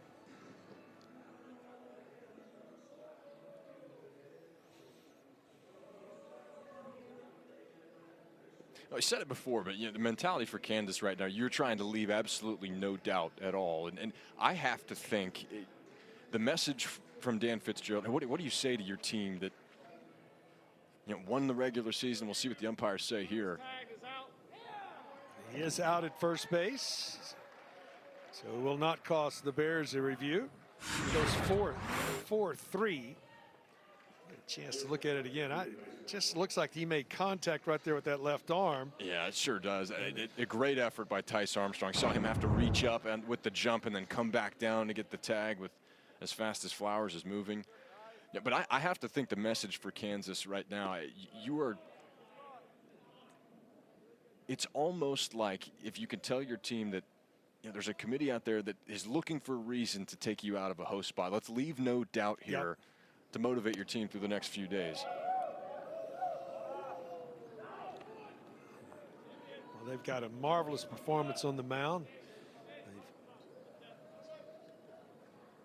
They've hit 3 balls out of the ballpark.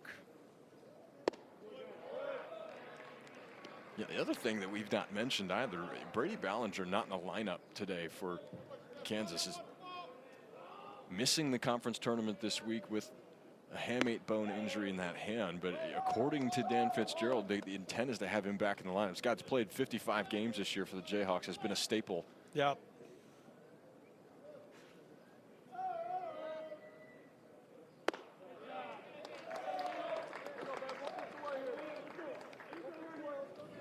With the walk, 1 out base runner.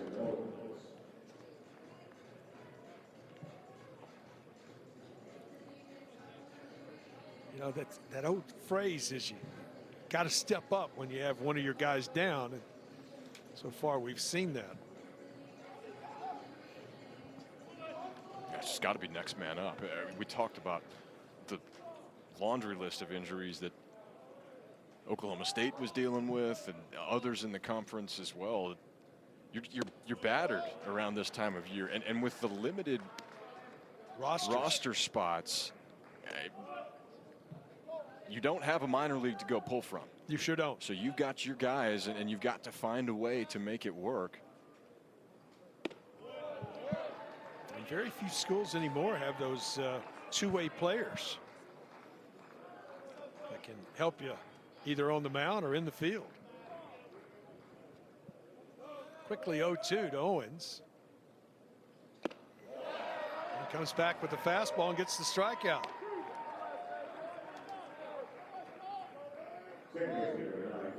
Second strikeout for the lefty since coming into the game.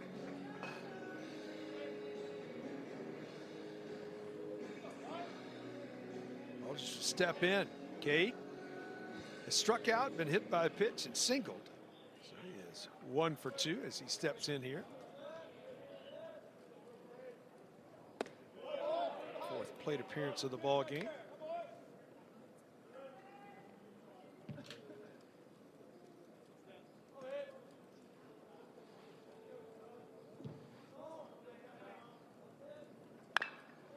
This ball chop foul. The count evens.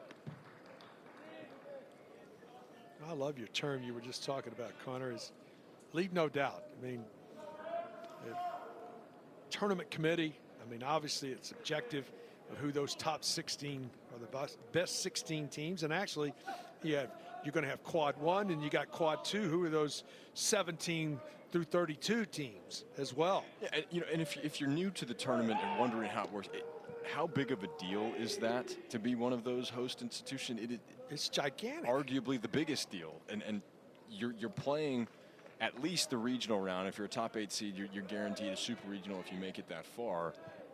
But being able to play in that regional tournament at home is such an advantage. Stolen base. Well, you get your home crowd because you're used to playing in that ballpark. You know the wind. You know everything that's going to take place because you played. All these teams play, at least 30 to 32 games at home. So it is a huge advantage. You're not having to travel. You're in your same routine. You get to sleep in your own bed at night. There's so many things. And to go along with exactly what you're talking about, I think the biggest thing is the atmosphere there, too. You've got your home field advantage. It's really interesting playing in those and then going to the College World Series where it's a neutral site. And it's adjustment for some clubs to make that adjustment to go play at a different ballpark. Yeah, 2016 played in a super regional at Texas A&M, and that's one where they're on top of you, and it's loud the whole time, going to 3 games, and we ended up coming out of that. And you get to the College World Series, and it's a piece of cake. It's great. 2-2 again. Breaking ball, high chop on the ground. Going to be a tough play. Long throw across the diamond, not in time. Runner hung up. No, he gets back in time. Armstrong did a nice job come off trying to do a sweep tag, but with that high chop, it was going to be a difficult play. And Sanders did everything, really. He had to catch and throw in the same motion. Yeah, this is the highest one that we've seen so far. You get a look at how high this ball chops up. Sanders got to wait for that to come down. Armstrong trying to sweep tag again. Now you saw LeBlanc on the back end of this, took a turn because with 2 outs, are you spinning the whole time? But you got to keep an eye on that just in case it's an errant throw. Has his head up, he's able to get back. So Kansas lives for another at bat here with runners on the corners. That should be an infield single for Baldridge. That's what I would call it. Lefty-lefty matchup here. A huge swing and a miss for strike 1.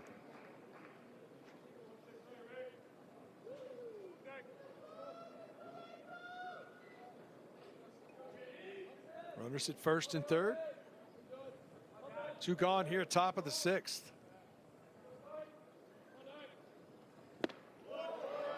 Got it by him. And it's quickly 0-2 here.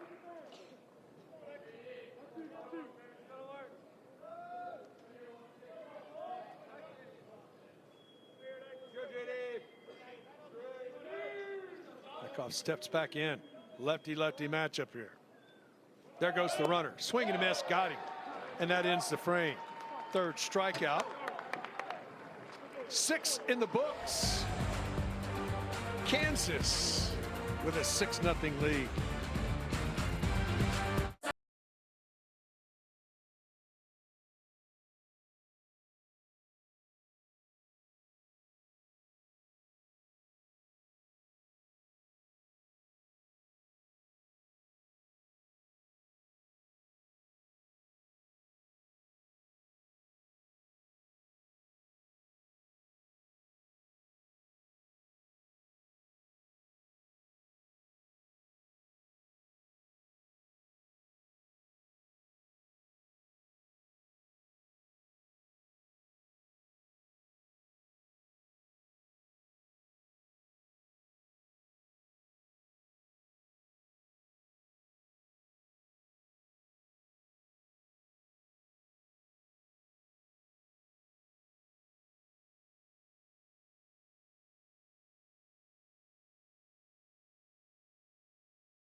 Well, the right-hander Dominic Bagley has been nothing short of spectacular today for Kansas. 6 clean innings so far, just 2 hits that he's allowed. It's been a masterclass of pitching on the mound. 55 pitches of 77 have been inside the strike zone, and he has been giving this Baylor lineup fits all day today. No 3-ball counts. That is phenomenal. There's game summary on the backside. Jayhawks have found a way to hit the ball in the ballpark and have 6 runs in the ball game. Just an outstanding outstanding job on the mound. One of the best pitch games we've seen all season long. 22 batters faced, 2 hits, 2 hit batters, 18 retired. He's thrown 78 pitches now with that pitch to start the top of the 7th. Clements will lead it off. 5, 6, 7 due for the Bears here. Count evens at 1-1.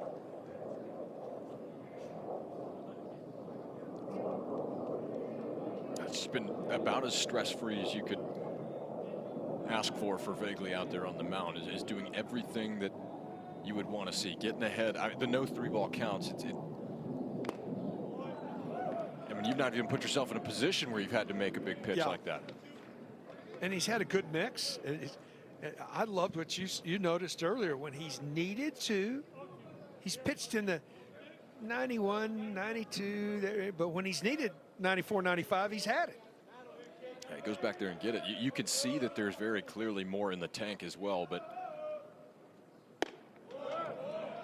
this one stays up. Count evens at 2-2. You learn that, and you again was the Big 12 Freshman of the Year a couple of years ago. And we talk about it all the time. If you go and chart batting practice, even during batting practice, you may have guys really good round. You're hitting 500. You're right. You're right. Now that is his 7th punch out of the day. So if he can live in the strike zone as regularly as he has been today, and you're going to start to rack up some strikeouts like this with just the way that he's throwing the ball, number 7 on the day for Vagley. But if you're pitching to contact, you're doing it in a spot where it's out of harm's way, not over the plate or up and elevated. You're going to let these hitters at this level get themselves out. Perez goes the other way. This ball's going to get down for an opposite field single. So a 1-out base runner for the Bears. That's a really nice piece of hitting for Dylan Perez, going the other way with this. You know, again, a classic example of you're only going to get one pitch probably to hit. That's a quality pitch that you want to swing at. If you get it early, you got to take that opportunity. Perez, just the 3rd hit of the day for a Baylor Bear.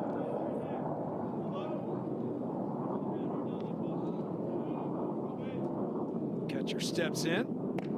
First pitch in there for a strike. Get an 0 for 2.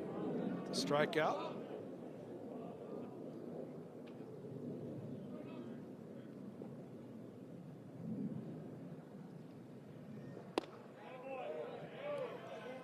Misses inside. Count evens.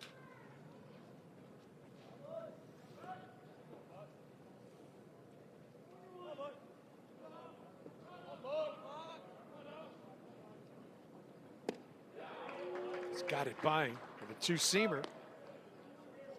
And it's 1-2.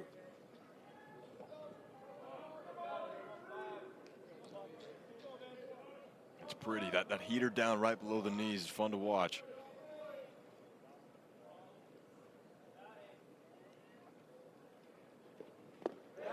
Got him with a breaking ball. 8th of the ball game for the Kansas right-hander. He's punched out as many as 15, and he's done that twice this year. So the strikeouts are something that he's accustomed to. Now you pair this with that fastball that was down below. You figure that you got to offer at it there if you're Braden Buchanan, but then it just falls off the table. That's good pitching, Keith. It is. Ty Johnson steps in. I would think, don't know that, but 88 pitches now, I would think this is, if he can get this last out, that his day could be done with a masterpiece.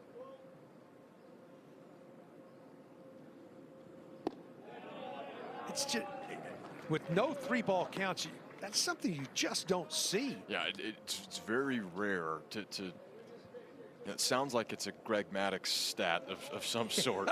You're right.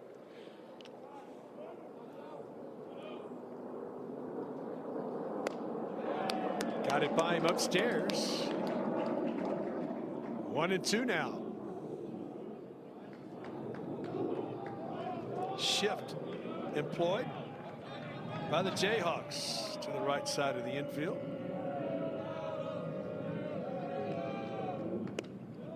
This is outside and the count evens.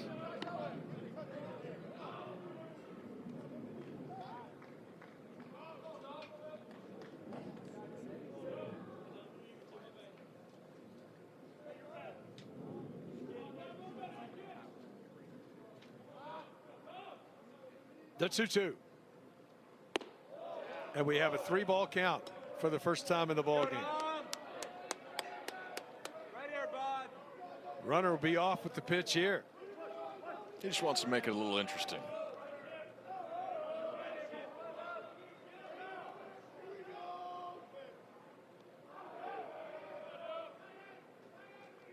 The runner goes 3-2 delivery. This ball hit well down the right field line.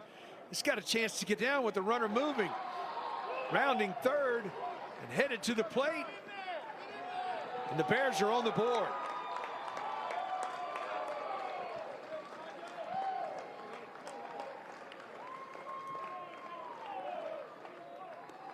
Bears playing spoiler on the shutout for Vaguely here in the 7th inning. Ty Johnson does a great job, goes down in front and hooks this ball down that right field line into the corner. And you said it, the runner's on the move. That run's going to have a great chance to come around and score. It looked like if this ball was thrown to the cutoff man down near first base, there's potentially a play at the plate here, but Kansas electing to go straight to second. They'll allow that run to score with the lead that they have. That'll bring Brandon Scott out of the dugout for the Jayhawks. 93 pitches on the day. First runner to obviously score.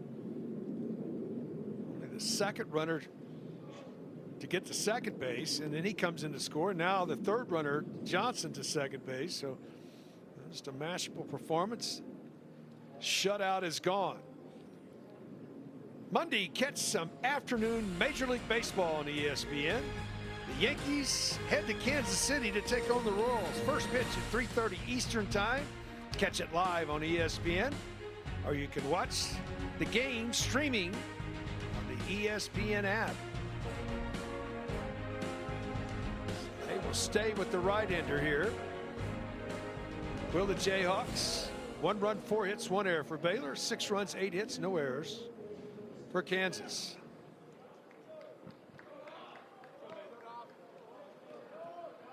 Close will step in.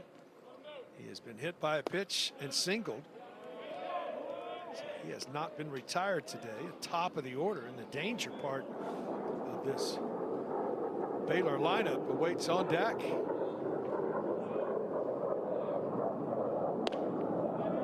Catches the outside corner.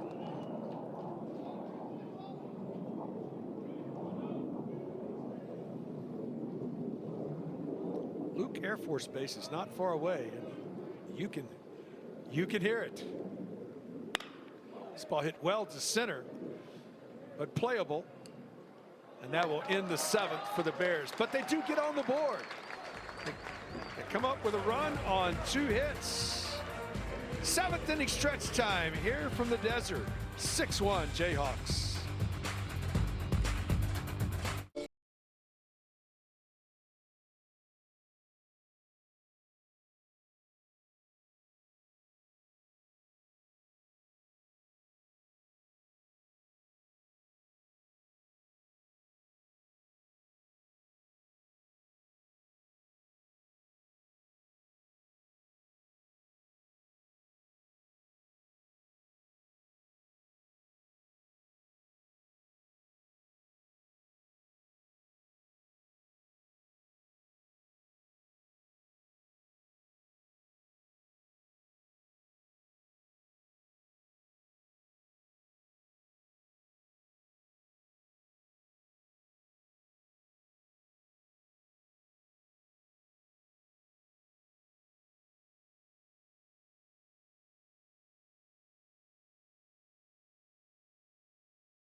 The journey to the Women's College World Series continues with the Super Regionals. It's Florida versus Texas Tech.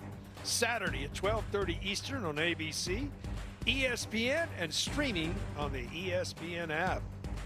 Trying to punch their ticket to Oklahoma City, and out of the bullpen comes Grayson Murray, the right-hander for the Bears. Well, the right-hander Murray on. He makes his 25th appearance of the year. The numbers for him, the 29 punch-outs, but has walked 20 over 27 and 2/3 innings of work. And Baylor able to scratch across their first run in the top half of the 7th inning. Got 2 offensive ABs left. You have to keep that target at 6 that you're chasing for the Bears, and that's Murray's job coming into the ball game here, is do whatever you can to keep the Jayhawks at that 6-run mark. Foul back for strike one.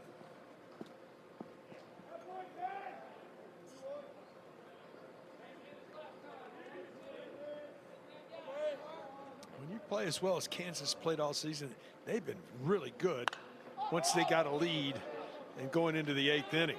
Ball popped up, tough play. There's not a catcher in America that doesn't say thank you when the third baseman says I'll take it when that ball goes up around home plate. Yeah, you are waiting to hear those magic words. I got it, I got it, I got it. I didn't say nothing. You got it. You come get it.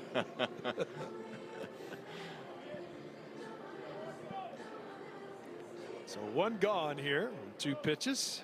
I don't think any complaints from Braden Buchanan there behind the plate. No, sir. Bach will step in. Was hit by a pitch his last time up. 0 for 2 in this one.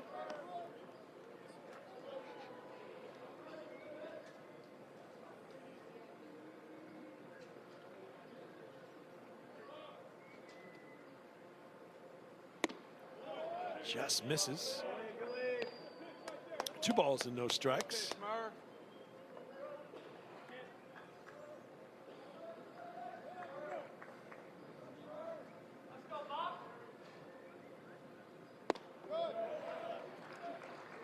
It's hard to describe to you folks. He actually steps to the first base dugout, pitches from the very far part of the first base dugout, and slings across his body.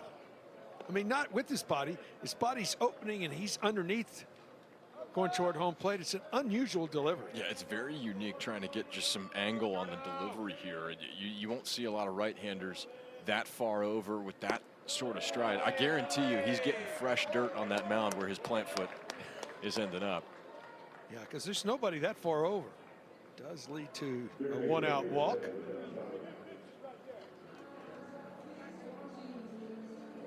Slaughterback will step in. He has walked twice and grounded to third. So Dillon steps in here.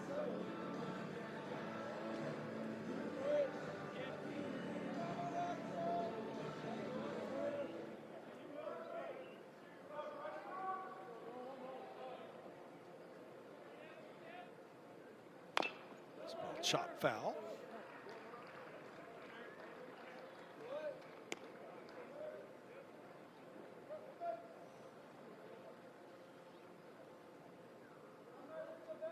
When guys have unusual release points as a hitter, Connor, was there things that you're really trying to concentrate? Because hitters, I know, want to pick the ball up at a release point, and that way they can figure out what spin is coming. Yeah, this is one where you're going to get to see the baseball probably for a long time, just as a hitter, where when everything opens up like that, you're going to have a view on it. Now, that you then got to put that into action and put a good swing on the baseball. When you've got an atypical release point, you're trying to simplify it the best you can. You see sometimes those guys with a little bit of hitch in the motion, they have some success.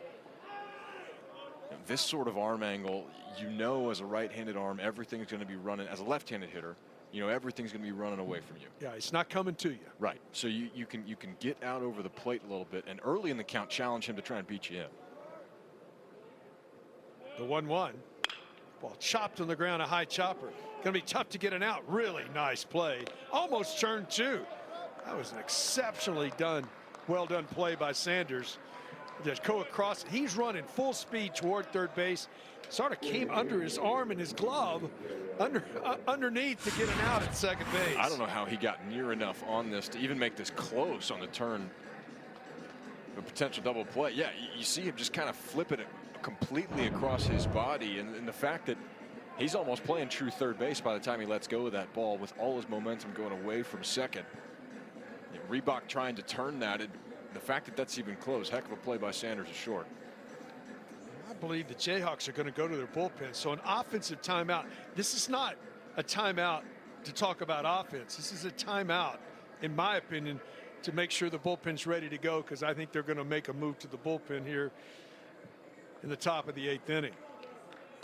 Yeah, I don't think you've got a whole lot of strategy going on here from an offensive perspective. I have to agree with you.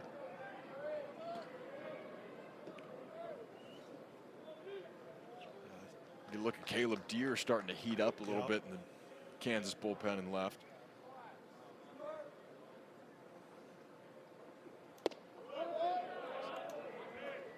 Arias steps in. He has reached on an error, struck out, and grounded out. So 0 for 3 as he steps in.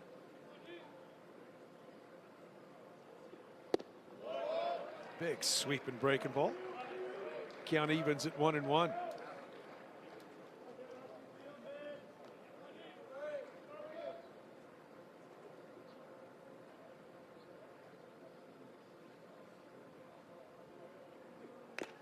Just gets a piece of it. Count remains 1-2. All right, one last thing we haven't got to when we're talking about the regionals. We look at Kansas, who we have right here, and if they go on to win this game, they will be into the semifinals. But does the Big 12 have the opportunity to have 2 regional hosts? Yeah, I think you do. I think you do with what West Virginia has done down the stretch, and as good as Kansas has been, and we talked about it. West Virginia sweeping a series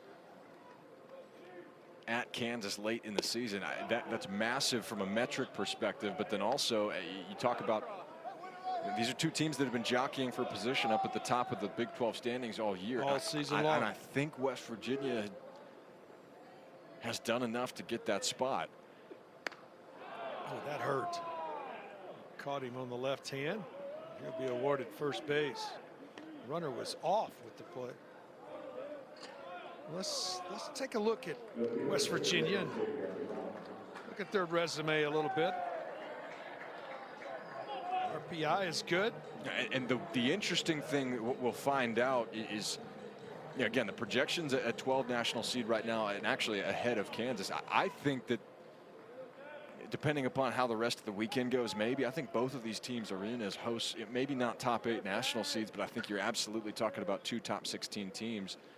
Now, it'll be really interesting to see how that DSR ranking, that Diamond Sports ranking that is made specifically for baseball and softball, how that comes into play. Yep. You and I traditionally, it's been RPI that's been the big focus, but there's been an emphasis on that DSR that's supposed to weight the weekend series a little bit more than what the RPI traditionally has done. A quick visit out. I don't think they're going to make a move here, but maybe a quick visit just to talk about it.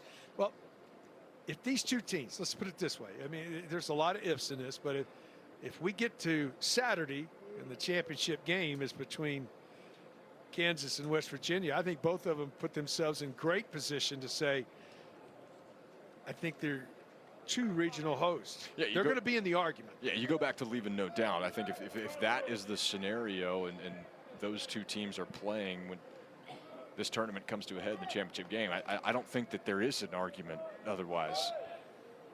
That those are 2 of the top 16 teams in the country the way that they have been playing, not only all year, but then in their conference tournament as well.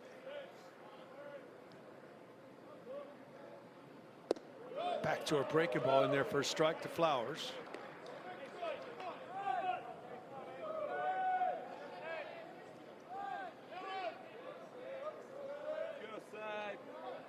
And it's quickly 0-2. Just misses with a 2-seamer.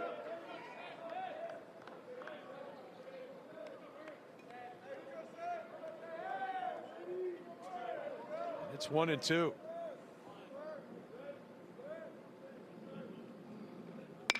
This one chopped back up the middle. It's going to get into center.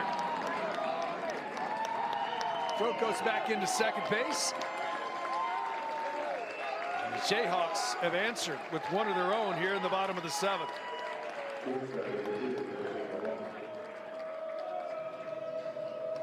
That's what the great teams do. They respond when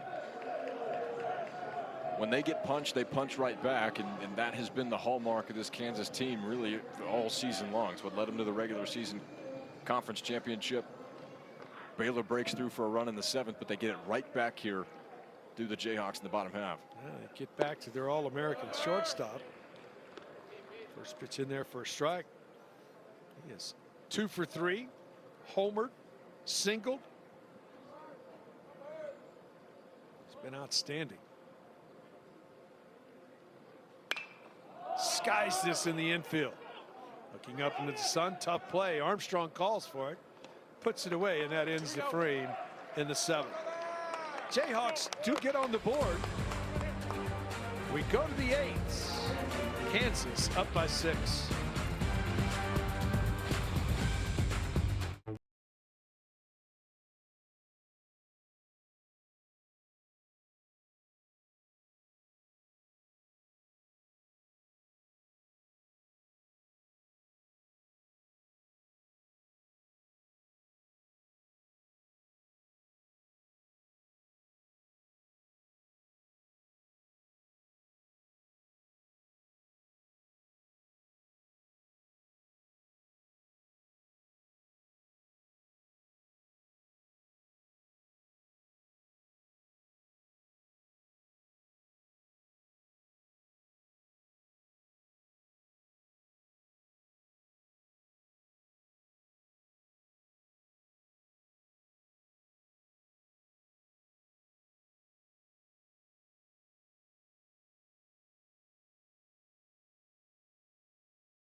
After this one ends, about 40 minutes afterward, West Virginia and Kansas State, game 3 of the day, here on a 4-game day. Quarterfinals, the nightcap. Arizona will take on the Bearcats of Cincinnati. All winners will meet up tomorrow in the semifinals. To the bullpen go the Jayhawks. It is Ryan Ritter. He's a sophomore, Rogers, Minnesota native.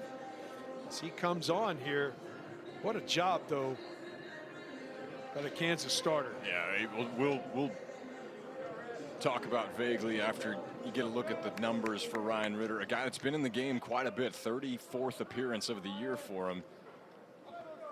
7-2 record for Ritter, but I think the story of the game, no doubt, Keith, is Dominic Vagley and how smooth he was cruising through this ball game today. Well, he was just outstanding. Gave up a run in the 7th. It will be top of the order due for the Bears here. Got to start mounting a comeback. Find a way to get some base runners.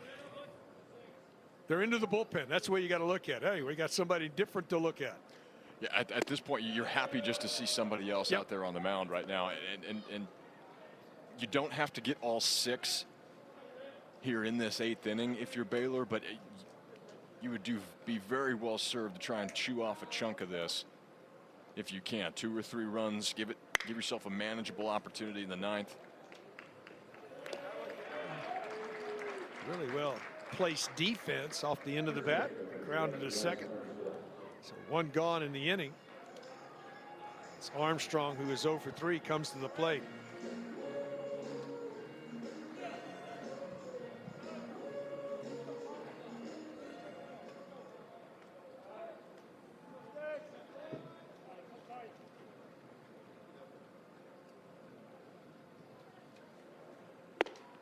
Big hack comes up empty. Challenged him with a heater and just got it by him.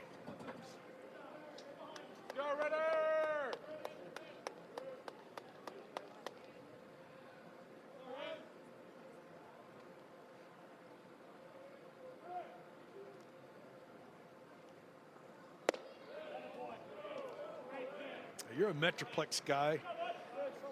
You were raised playing in the heat. Does 95 degrees when it gets warm? In baseball, supposed to be played when it's hot? Yeah, I mean, it's hot. You definitely get used to it, though, I think. One of those days that these guys all have been hydrating for so long ahead of time, and you know what you're getting into coming out here. Well, I know bottled waters don't go far here. No, they do not. They don't last. They do not at all. I'm much more ill-equipped to handle it now than then, that's for sure. The 2-1 almost hits him inside, and it's 3-1. Yeah, these guys, they grow up. You play in those weekend tournaments. You got 5, 6, 7 games in a day sometimes when you're playing those 6-inning affairs. That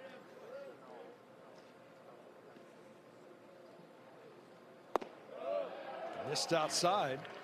Something we haven't seen the Bears do in this ballgame. They have a couple of hit batters. That's the first walk issued by Kansas pitching. Janusak will step in. He was hit by a pitch. He's popped to short and struck out. It's 0 for 2.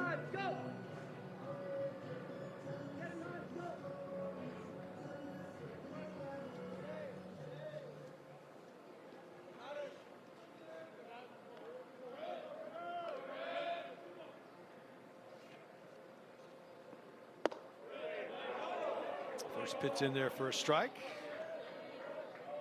The freshman from Argyle, Texas.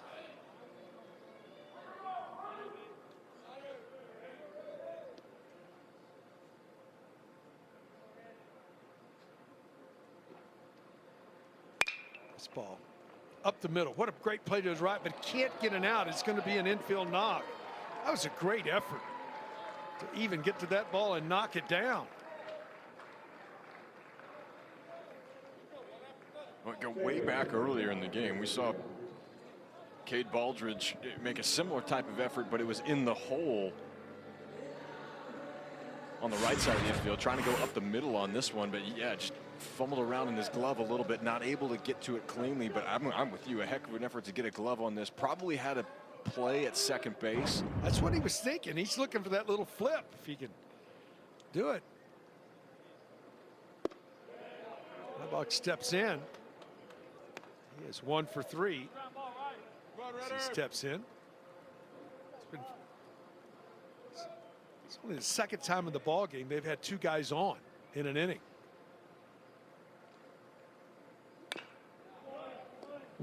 It's just been outstanding for the Jayhawks. Count quickly. Snowballs and 2 strikes. You're still hitless with runner in scoring position today for Baylor. And you feel like you've just got to have one here if you're going to give yourself an opportunity to try and get back into this ball game. Great spot, great spot. Let's go, Runner.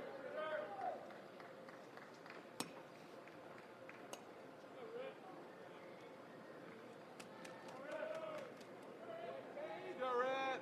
Big pitch here, 1-2 with 1 out. Tries to go back to her with a breaking ball. Misses. Count evens at 2-2.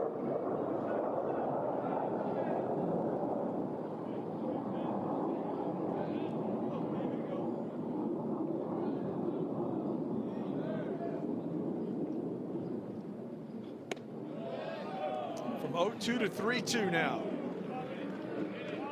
All of a sudden, this could get interesting here. Yeah, Ritter falling in love with that outer corner a little bit, trying to potentially backdoor something with Pearson Reebok, the left-handed hitter at the plate. And he misses. Second walk and issued in the inning. And now the Bears have them loaded.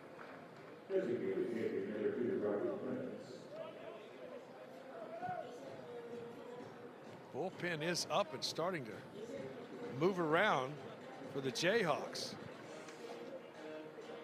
Anytime you're trying to mount a comeback like this, again, you're looking for an opportunity to have the tying run come to the plate. You give yourself a chance to run into one. And we know this Baylor team is not a team that is going to live and die by the long ball, but there's a couple of guys at the top of the lineup, Tice Armstrong, Brady Janusek. If you get this turned around again, give them one more opportunity with the bat in their hands.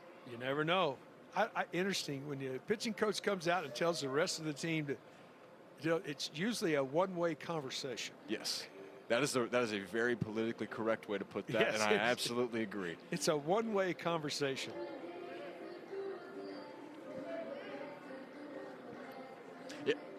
It does seem like every mound visit these days, it's the entire infield coming in.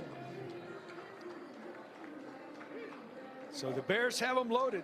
Big moment right here at the top of the 8th. They need something into the gap right here to close the gap. Clements 0 for 3 as he steps in with a couple of strikeouts. Ritter set.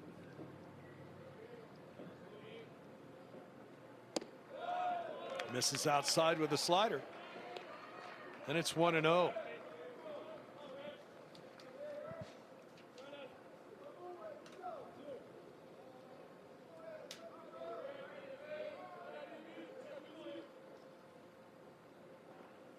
Fastball chop foul. The count evens.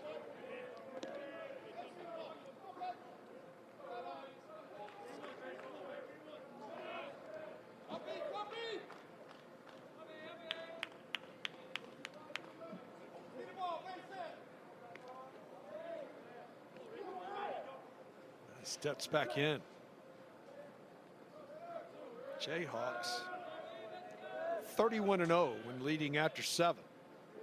38-0 when leading after 8. This ball into the gap, going to be a difficult play. Cannot get to it. This is going to be down for extra bases. It's going to score a couple, and all of a sudden Bears right back in the ball game.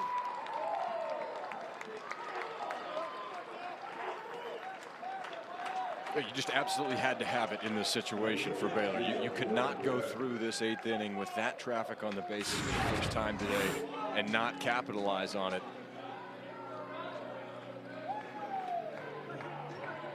Gotten ahead in the count, did a really nice job of riding with this. And this is a huge area to cover here in these outfields.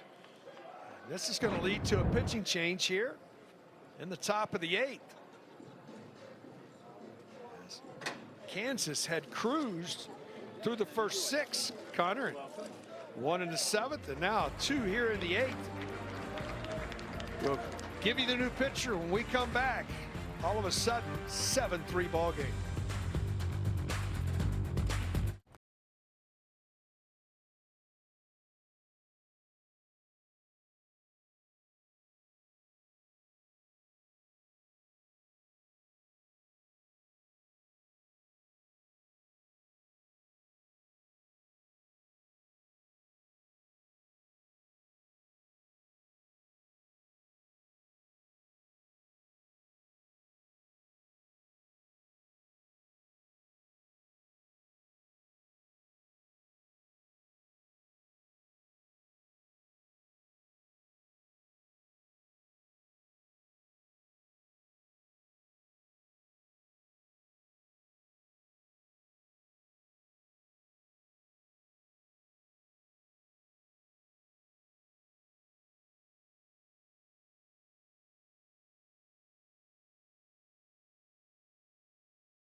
lot of times head coaches do not like 5-out saves. Well, a 5-out save situation here for Brody Ray. He's making his 26th appearance, 5-1 record.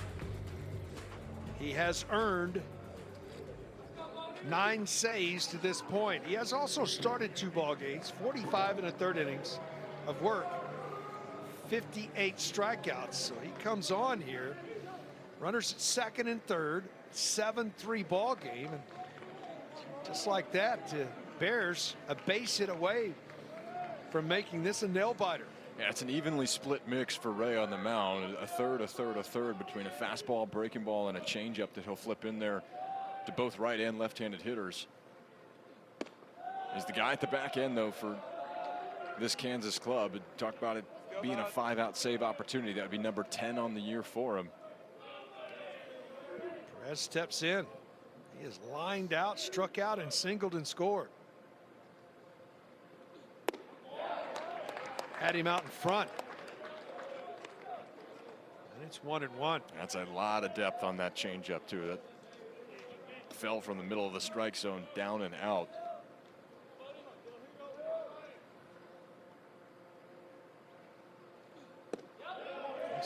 Right back to it.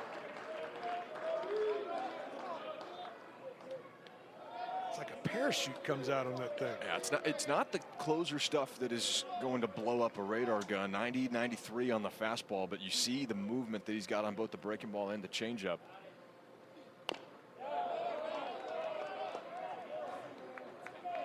Did get a piece of it, but had him out in front. I'm going to get him over right here. Get that guy to 3rd and get that run home. Contact. It's the most important thing here. Got to avoid the strikeout. On the ground. Off of the glove. This is going to score a couple. And Perez down into scoring position.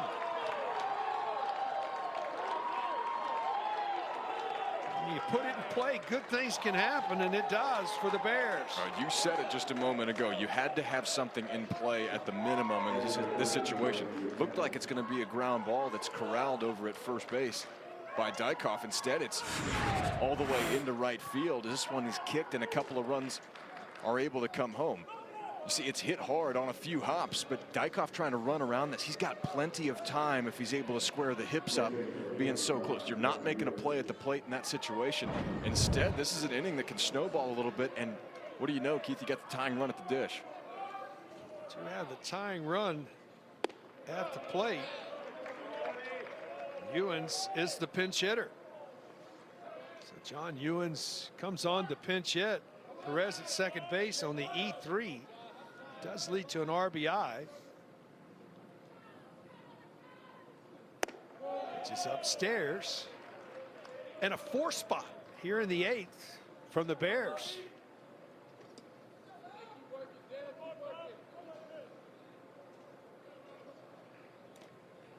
Sophomore from Waco will step back in. This ball hit hard on the ground, but a one hopper. Get the out.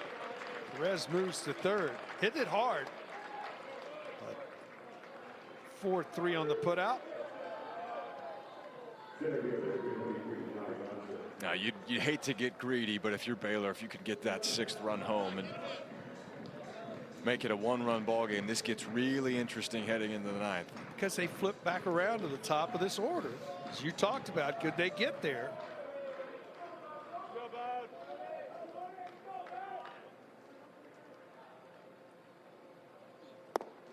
Downstairs for ball 1.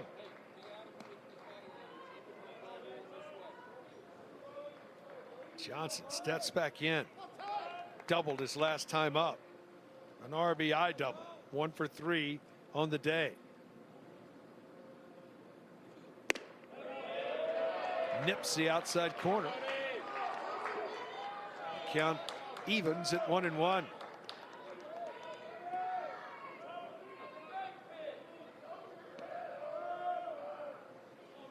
Takes back in. In there for a strike. You see all the off spits, and then that fastball looks 1.5 feet faster than it is. Yeah, it sure does. You got almost a 15-mile-an-hour difference between the fastball and all that off speed. 1-2 now. Left field, back out of play. We'll do it again.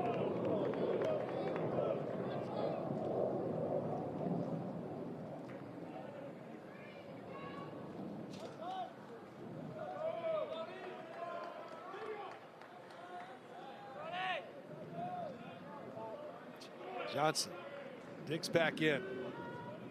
The 1-2 again. Chopped on the ground. Play to first. That ends the threat. And the top of the 8th for the Bears, but not before they put a 4 spot on the board. 7-5 ball game. We go to the bottom of the 8th.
Welcome to Squeeze Play.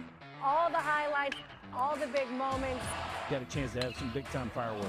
6 to 8 games on a screen at one time. You're going to be locked in for that. The season on the line. Hashtag Squeeze Play. Send us some tweets. Maybe we'll put you on the So Swell. The storybook season will continue.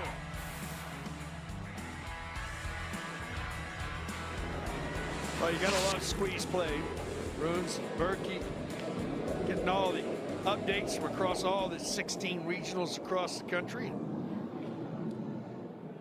We into the game. Hooray. RJ is making a 6'1", 205-pound junior from Salina. All of a sudden, his team's back in the game. So we have some substitutes we'll try to get to as we figure them out. But there's a lot of changes. We were not notified, but a totally different complexion of the game here, though, in the bottom half of the 8th inning. Now, you don't have to look too far back as far as the game's concerned. In the 7th, it was Baylor that scratched their first run across in the top, but Kansas responded. Can they do the same thing here?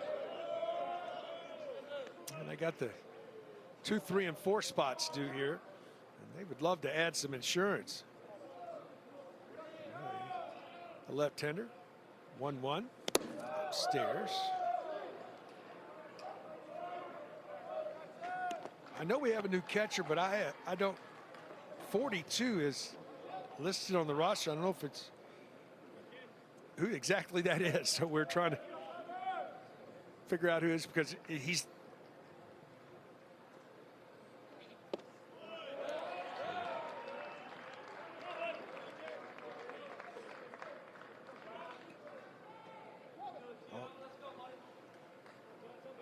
So 2-2 now. Downstairs, he did not offer.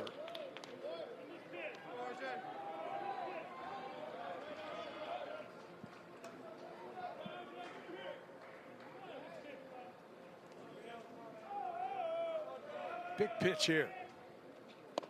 Got him fishing.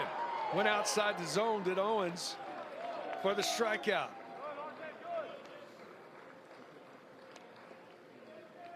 Rouet, one of those guys that Baylor loves to go to in a number of different situations. Can be a bridge guy in the middle of the ball game, but then also can take the reins in a situation like this where you have to keep this a 2-run ball game if you're the Bears. It's paramount. You've done such hard work in the top of the 8th inning to get this to a manageable deficit heading into the 9th. This ball pull foul. It's so important. People lose it. Oh, they're right back in the game. But when you come in this situation, you just have to throw a 0 up and make sure your team does not have to chase more than they're chasing. Foul back. It's quickly 0-2.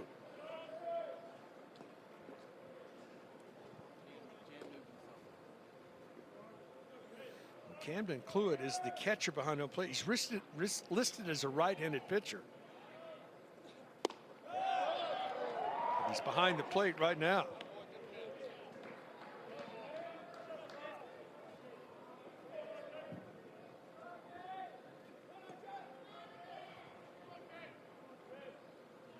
One and two. Had him out in front, comes up with the strikeout. Back-to-back strikeouts to start the bottom of the 8th. Eichhoff will step in. That's what you've got to have here coming into this situation. You cannot flirt around with the strike zone. Rouet coming in, picking up another strikeout. The big tumbling left-handed breaking ball. You got Cade Baldridge way out in front of. Second strikeout of the afternoon for R.J. Rouet. Rouet misses inside. Eichhoff will step in, 1 for 4.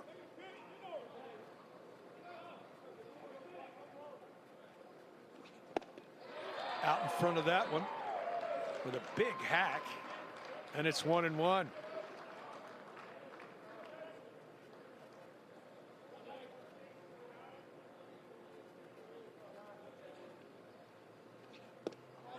Bender in there for a strike. Again, peeking ahead. Scheduled 9-1-2 for the Bears in the top of the 9th. Drops a breaking ball in there, strikes out the side to give his team a chance. So go to the 9th. Kansas protecting a 2-run lead.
We go to the top of the 9th. Kansas with a 2-run lead. 9-1-2 due to face Ray, who has 9 saves on the season. He came on in the 8th. He is 3 outs away without giving up any runs for his 10th save of the year. On the other side, the Bears trying to keep this game going. They need 2 or 3 to take the lead. First pitch in there for a strike. That's all you can ask for, is you giving yourself a chance, and you need one man to reach base. Give yourself a chance to run into one. Yep, bloop and a blast. And this liner into center, and the leadoff guy on here in the ninth. Well, he said, instead of a bloop, I'm going to shoot one up the middle and get that tying run to the plate in Travis Sanders. You saw it in the due-up, just one hit between these big three at the top of this lineup, Sanders, Armstrong, and Janusek, to combine 1 for 10 on the afternoon. And these guys have done so much of the lifting. The heavy lifting. For this Baylor lineup. This is the situation that you dreamed up if you had to come back if you're Mitch Thompson. Sanders steps in. He has the tying run. First pitch misses outside for ball 1.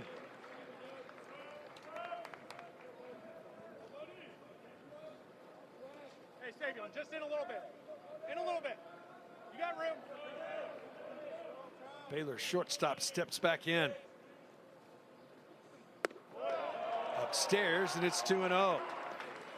His 5th plate appearance of the ball game. 0 for 4 as he steps in here.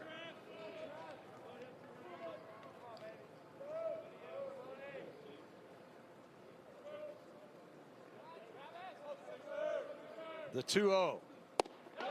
Taking all the way, and it's 2-1.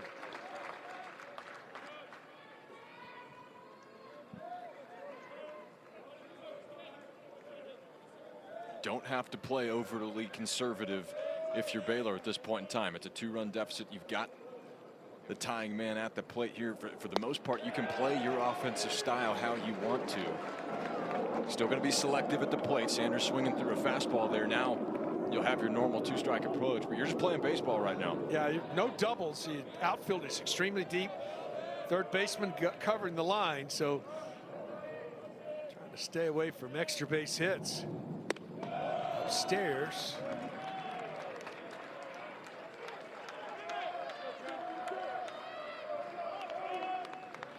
This is a huge pitch in this game right now.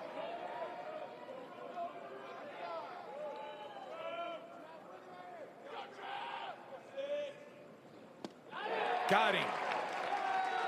Great location to get the first out of the inning. That was a great pitch. What a pitch by Bodie Ray right there in that situation. Not a guy that's going to walk very many hitters. Goes down and out with a fastball, and you can't paint this better if you're Ray on the mound. You get Sanders to swing through it. Massive first out for the Jayhawks here in the ninth. Big time power at the plate here. He can tie it quickly. Armstrong steps in. First pitch downstairs for ball 1.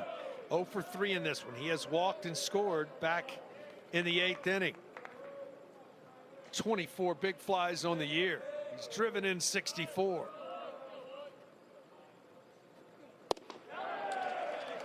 Takes a huge hack, comes up empty. Yeah, you get the sense he wants 25 pretty bad here right now for Tice Armstrong. It's been one of the best seasons Baylor's seen in a long time, and he's looking to add to some of that lore here this afternoon. Downstairs. Yeah, you can tell watching him right now. He understands what Ray is trying to do to him with those off-speed pitches. The changeup that's down, the breaking balls that have been down in the zone. Armstrong not even flinching at some of those. The one pitch he swung through was a heater that was one that he wanted. That was just a little bit above his belt. Couldn't get to it. Mitch Thompson going to use one of his offensive timeouts and talk to his veteran first baseman and his freshman outfielder. Both of them have had magnificent seasons.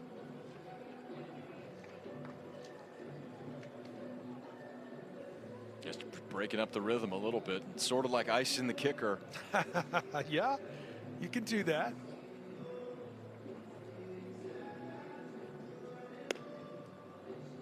Second offensive timeout for the Bears. They have one left. All right, we're set to go here. Tying run at the plate, top of the ninth. 7-5 ball game.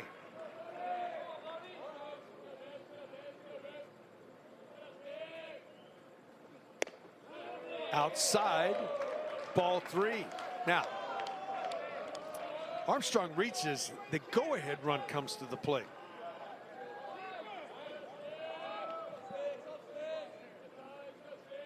The 3-1. Outside, ball 4.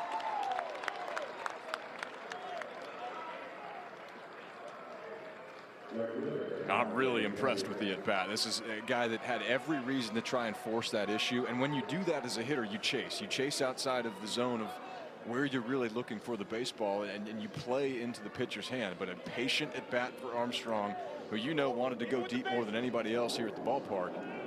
Instead, he does just that. He puts the go-ahead run now at the plate in the form of Brady Janusek, who's got a long ball here in this tournament. Got him out in front. Patience. This is what happened yesterday in the ball game. Yeah, see, he got one elevated and drove it deep out to left center field. 5 RBIs for Janusek yesterday. Deepest part of this ballpark. He did not go.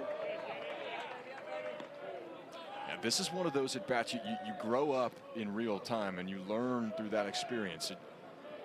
You're amped up as a freshman in this situation. You've got all sorts of adrenaline. Can you stick to your plan at the plate? Got him anticipating a pitch there. Now you got to spread out a little bit. You have to cut down a little bit. Got to make contact. On the other side, you're looking for the punch out. The 1-2. Just gets a piece of it. Keep the at-bat alive.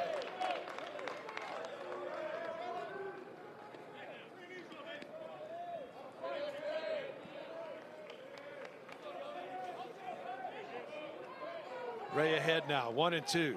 Janusek steps back in. Tying runs on. The 1-2.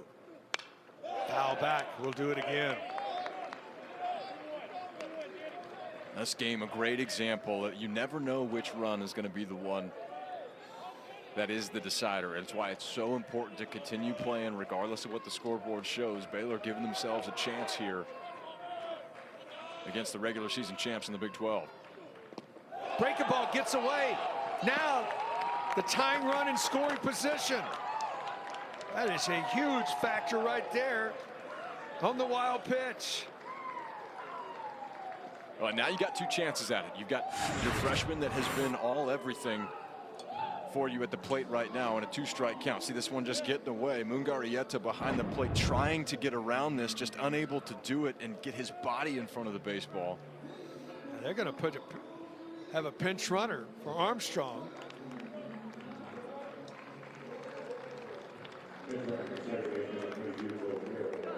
Bo Carraway is the pinch runner.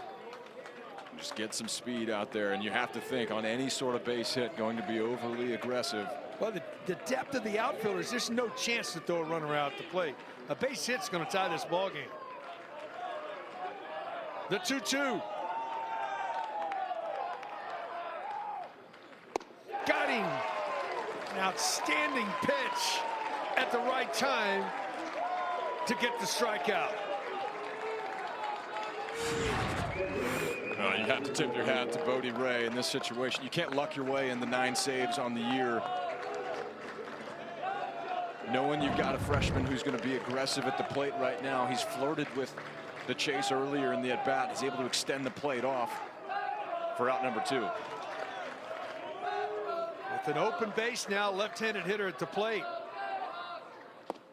First pitch in there for a strike. There's some Reebok.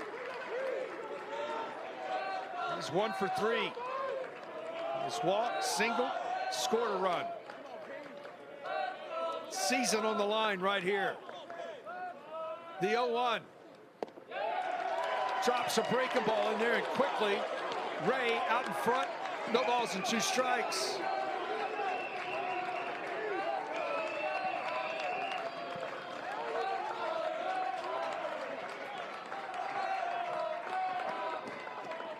Ray's 0-2 delivery. On the ground to right field. This is going to tie the game. throw coming to the plate. Not in time, and the Bears have tied it up.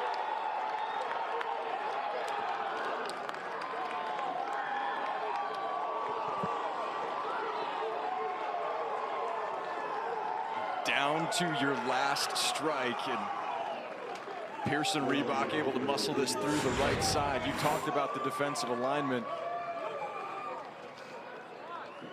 He's able to get on top of this ball and shoot it through that right side. A great jump out at second base with 2 outs, and that run's going to come home. It's a great effort on this throw from Jordan Bach out in right field. Just not enough to get it, and we are all square here at 7. Clements will step in. Doubled his last time up. Now go-ahead run at first in what is now a 7-7 ball game. 1 in the 7th, 4 in the 8th, and now 2 here in the 9th for a team that had not lost a game when leading after 8 innings. Obviously nothing's finalized here, but the Bears have worked all the way back to tie this game up. Yeah, all 7 of these runs coming in the final third of this ball game in regulation. Through 6, it was dire offensively for Baylor. Well, they faced a guy that was brilliant on the mound. The bullpen has struggled. There goes the runner. Throw to second base. And he's out at second base, and that ends the top of the 9th for the Bears, but not before the Bears put a 2 spot on the board and tie it up. So we go to the bottom of the 9th in what is a 7-7 ball game.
One in the 7th, 4 in the 8th, 2 in the 9th, and the Bears have tied it up.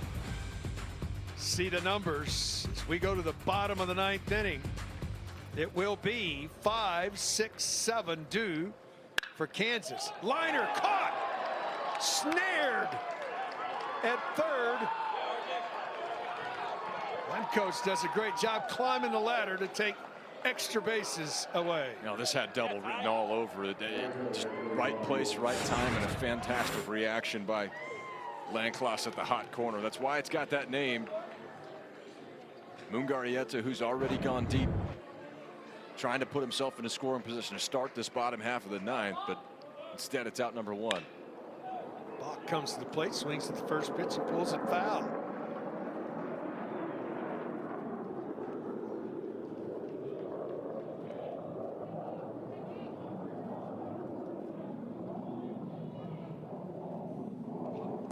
Downstairs. Count evens at 1-1.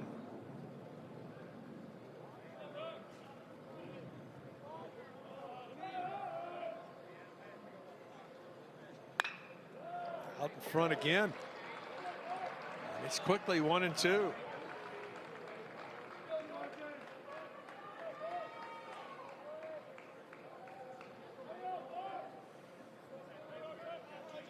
The 1-2. Big overhand curveball. Stays upstairs, and the count evens at 2-2.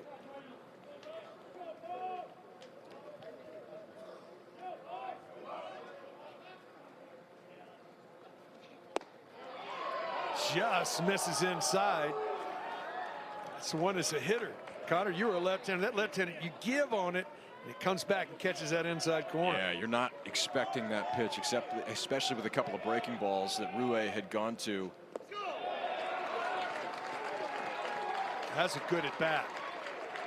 Down in the count, was 0-2 and found a way to become a one-out base runner. Yeah, hung around, fouling some pitches off. That's the winning run now at first base in the form of Jordan Bach.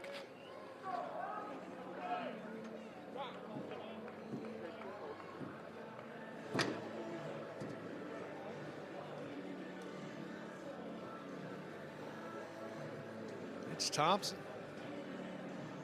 on his way to the mound. And we're going to have a pitching change.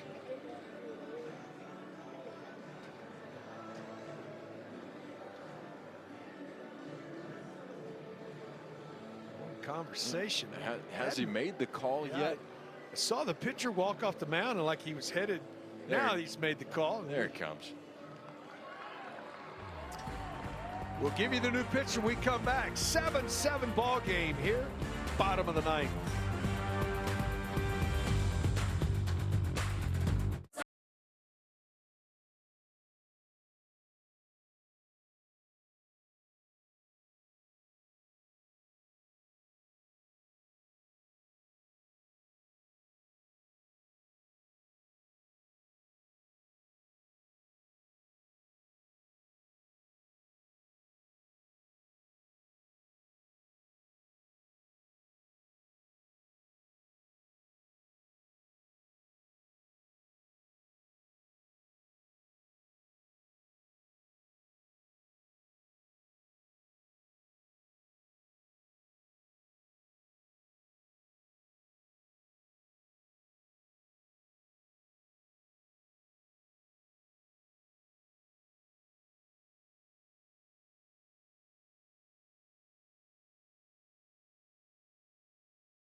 Bears go to the bullpen.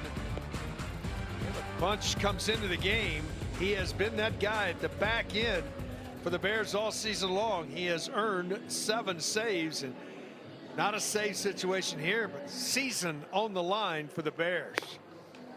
Now, this is what you do when the season's on the line. And 46 punch outs and 40 2/3 innings. It's a guy in Caleb Bunch that has been solid on the back end for Mitch Thompson's club all year. It's only a third of the time fastballs. It's a lot of breaking ball and a lot of changeup. And he does so well at making hitters uncomfortable and off speed. Through yesterday in Baylor's game here in this Big 12 tournament against BYU. Faced 7 hitters. He went 2 innings, struck out 3, 27 pitches yesterday for Caleb Bunch on back-to-back days. Yeah, usually 35 is that one he had off, and the other part to go with that, he has had the bug as well, so not 100% health-wise. He's healthy, but not feeling well. So he comes on here. Otterbach will step in. Dylan is 0 for 2. First pitch misses outside for ball 1.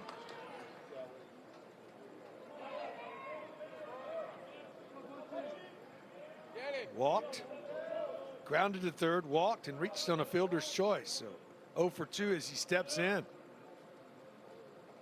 Breaking ball misses outside. Hitters count now.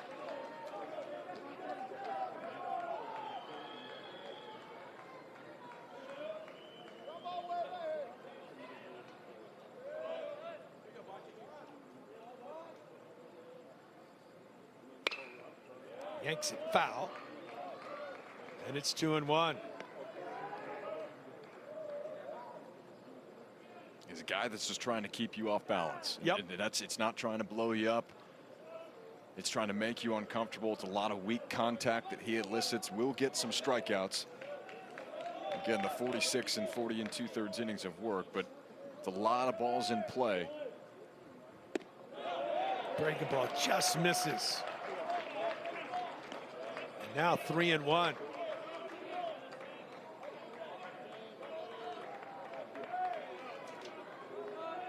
Kansas, a team that does not run, so don't think you'll be off your 3-1. The 3-1 not running, fouled off right side. This ball will get out of play. Janusak turned on the Jets right there. He shows you he can run. Well, now he's got to do a quarter mile back to his spot out there in the outfield. Yeah, the other thing about not running here in this situation, Bunch, it's a legitimate slide step guy. Yep. So it's very quick to home plate. This is not one that you're, even if you get a great jump on it when he starts, it's you don't have a whole lot of time to gain ground as a base stealer. This is one that Kansas, you figure you're going to have to manufacture and move these guys around with the bats.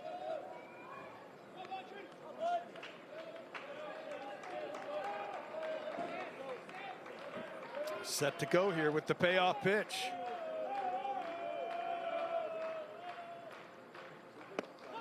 Strike 3 call.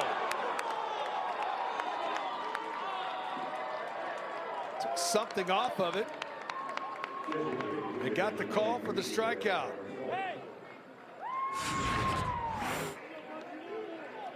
This is what's made Caleb Bunch so effective as a stopper in the Big 12. This is a slider that backs up on him a little bit. That backup slider, though, sometimes it's unintentional, but it's sometimes the most effective pitch that you're going to see. Hitters are expecting that to come back down, but it just stays up there. Starts him out with a cutter, misses outside for ball 1.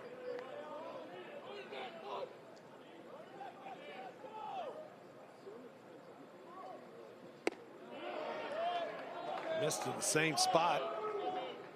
2-0 now. Only thing you got to be careful about is some of these misses are up in the zone, and we've talked about what this Kansas team can do. It just takes one swing at this point in the game. You're sudden death at this stage. 7-7 in the bottom of the 9th. Outside corner. He hits it. It's 2-1.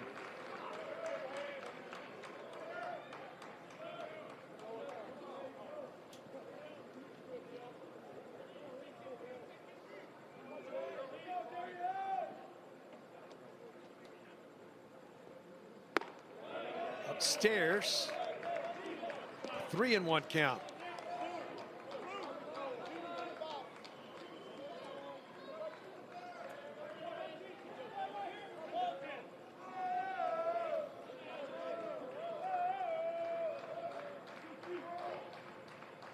This ball hit to right, but playable. Coming on quickly, make a nice running catch. And that's going to lead us to bonus baseball here. The Big 12 tournament, 7-7 ball game as we go to the 10th.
Well, Baylor came to bat in the 8th, down 7-1.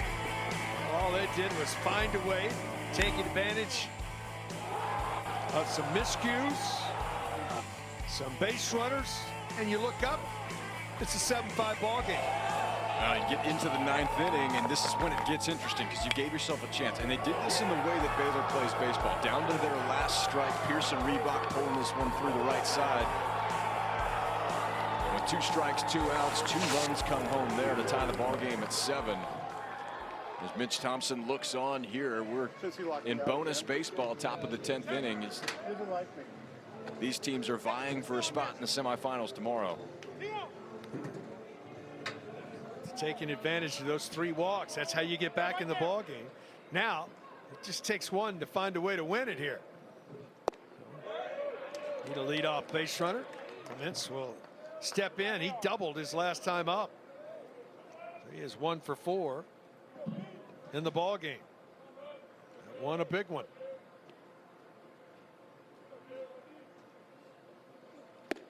Upstairs.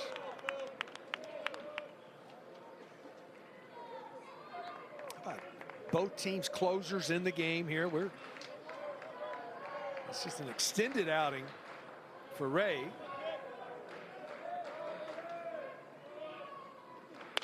Came on in that 7th inning now. Actually 8th inning. Now pitching here in the 10th. That was going to be a 5-out save at the time. You said this when he entered, has made a couple of starts for Kansas on the year. He's been up to as many as 89 pitches. Now, it's been some time since then. That was back at the end of March. This ball back up the middle. Going to be a difficult play across his body. Outstanding. Nothing you can say. Second outstanding play of the ball game by Baldridge. 1 to his left and 1 to his right. He's showing a ton of range that he has, and the jump that you've got to have to be able to get to this ball and make a play. See him pick through that on a backhand, and how little time that ball spends in his glove and in his hand. An immediate transfer and just gets out of his hand. Keith, that's what you got to do there. That's the only way that you've got an opportunity to make that play. Perez steps in. He has hit some balls hard today. Lined out. Single. Hit a ball. Smoked a ball. It was E3 not played was a big part of those last 2 runs in that 4-run 8th inning. So he's hit some balls right on the button. Fastball in there for a strike.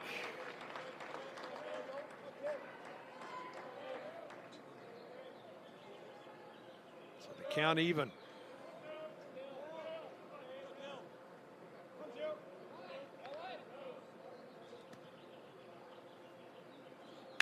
This ball hammered but pulled foul. Back out of play.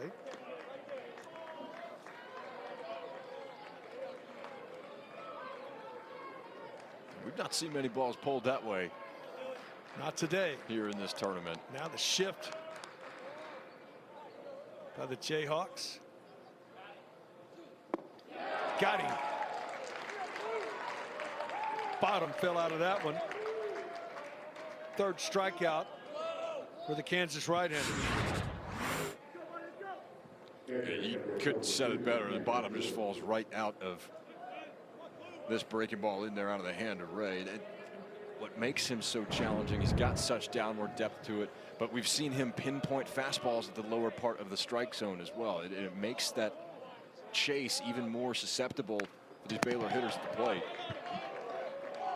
First at bat is coming into the game. Interesting, listed as a pitcher now. His first at bat in the ball game. First at bat of the season. Yeah, okay. For Camden Cluett.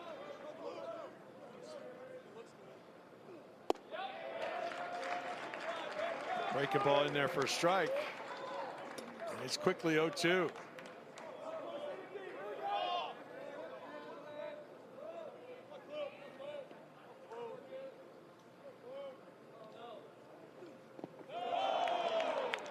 Just holds up. 1-2 now.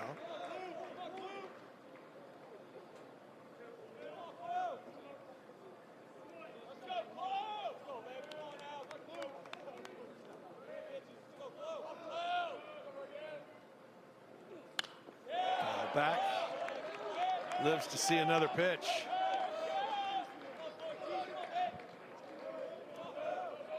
When your closer's into the game and he just threw his 51st pitch, he may be done for the weekend.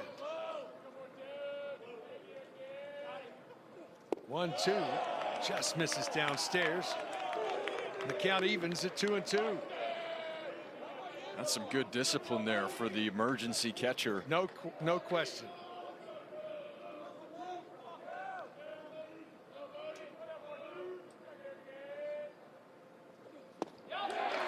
Swing and a miss. 1-2-3 go the Bears in the 10th. We go to the bottom of the 10th. 9-1-2 scheduled for Kansas.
Monday, catch some afternoon Major League Baseball on ESPN as the Yankees head to Kansas City to take on the Royals. First pitch, 3:30 Eastern. Catch it live on ESPN, or you can watch the game streaming on the ESPN app. As we go to the bottom of the 10th, here in a 7-7 ball games. You mentioned it with Caleb Bunch, but he's been ill for the last 2 days, having thrown on both of those 2 days as well. Almost 30 pitches yesterday, and both of these closers in the game. You think this means something to these two programs? Yeah, it's pretty impressive. And the other part of that is it is hot.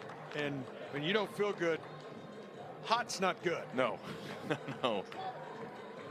It's someplace cool. He's not cool here. He's in the heat of the moment right now. Bottom of the 10th, tie ball game. For the Bears, they win to keep their season going.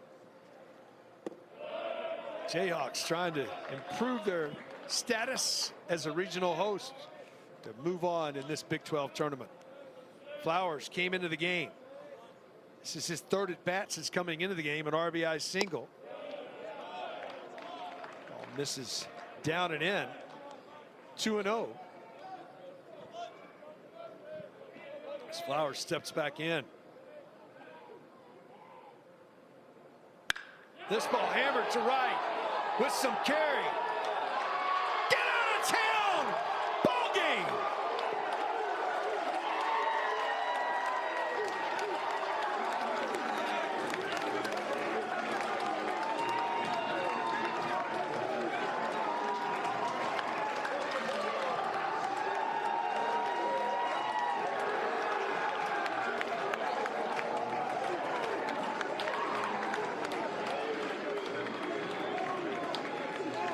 Well, how about a time for your first extra base hit of the year? Flowers getting every bit of this baseball. Savion says he's ready to go home and move on to the semifinals. Well, it was a no-doubter. He got a 2-0 count, and he got something he can handle. And Connor, he didn't miss it. And this has been the story with this Kansas team all year. It's what led them to the regular season crown in the Big 12. It's somebody new every night. We talked to Dan Fitzgerald about it. Everybody around this Kansas program is bought in. You talk about being ready to hit and catching a ball out in front like this. Savion Flowers can take a jog around the base paths, and the Kansas Jayhawks will be playing in the semis tomorrow. Most unlikely, did not start the ball game, came on in the middle part of the game, gets 2 giant hits in the game, and the Jayhawks move on to the semifinals. This is a team that wants to play baseball at home next week, and that is what the mission that they are on here over the next couple of days. And I think that there's a good chance you're going to see baseball at Hogan Ballpark. And take a look at the bracket as we have the first semi set, and it will be Oklahoma State, the 5 seed, coming in against Kansas Jayhawks. Coming up, West Virginia, Kansas State, Arizona State, Cincinnati. Connor, I had a blast. Enjoyed it. For our entire crew, we want to thank you for watching. Final score in walk-off fashion. KU beats Baylor 8-7. For Connor 100, I'm Keith Moore and our entire crew. See ya. Enjoy it. Enjoy your evening.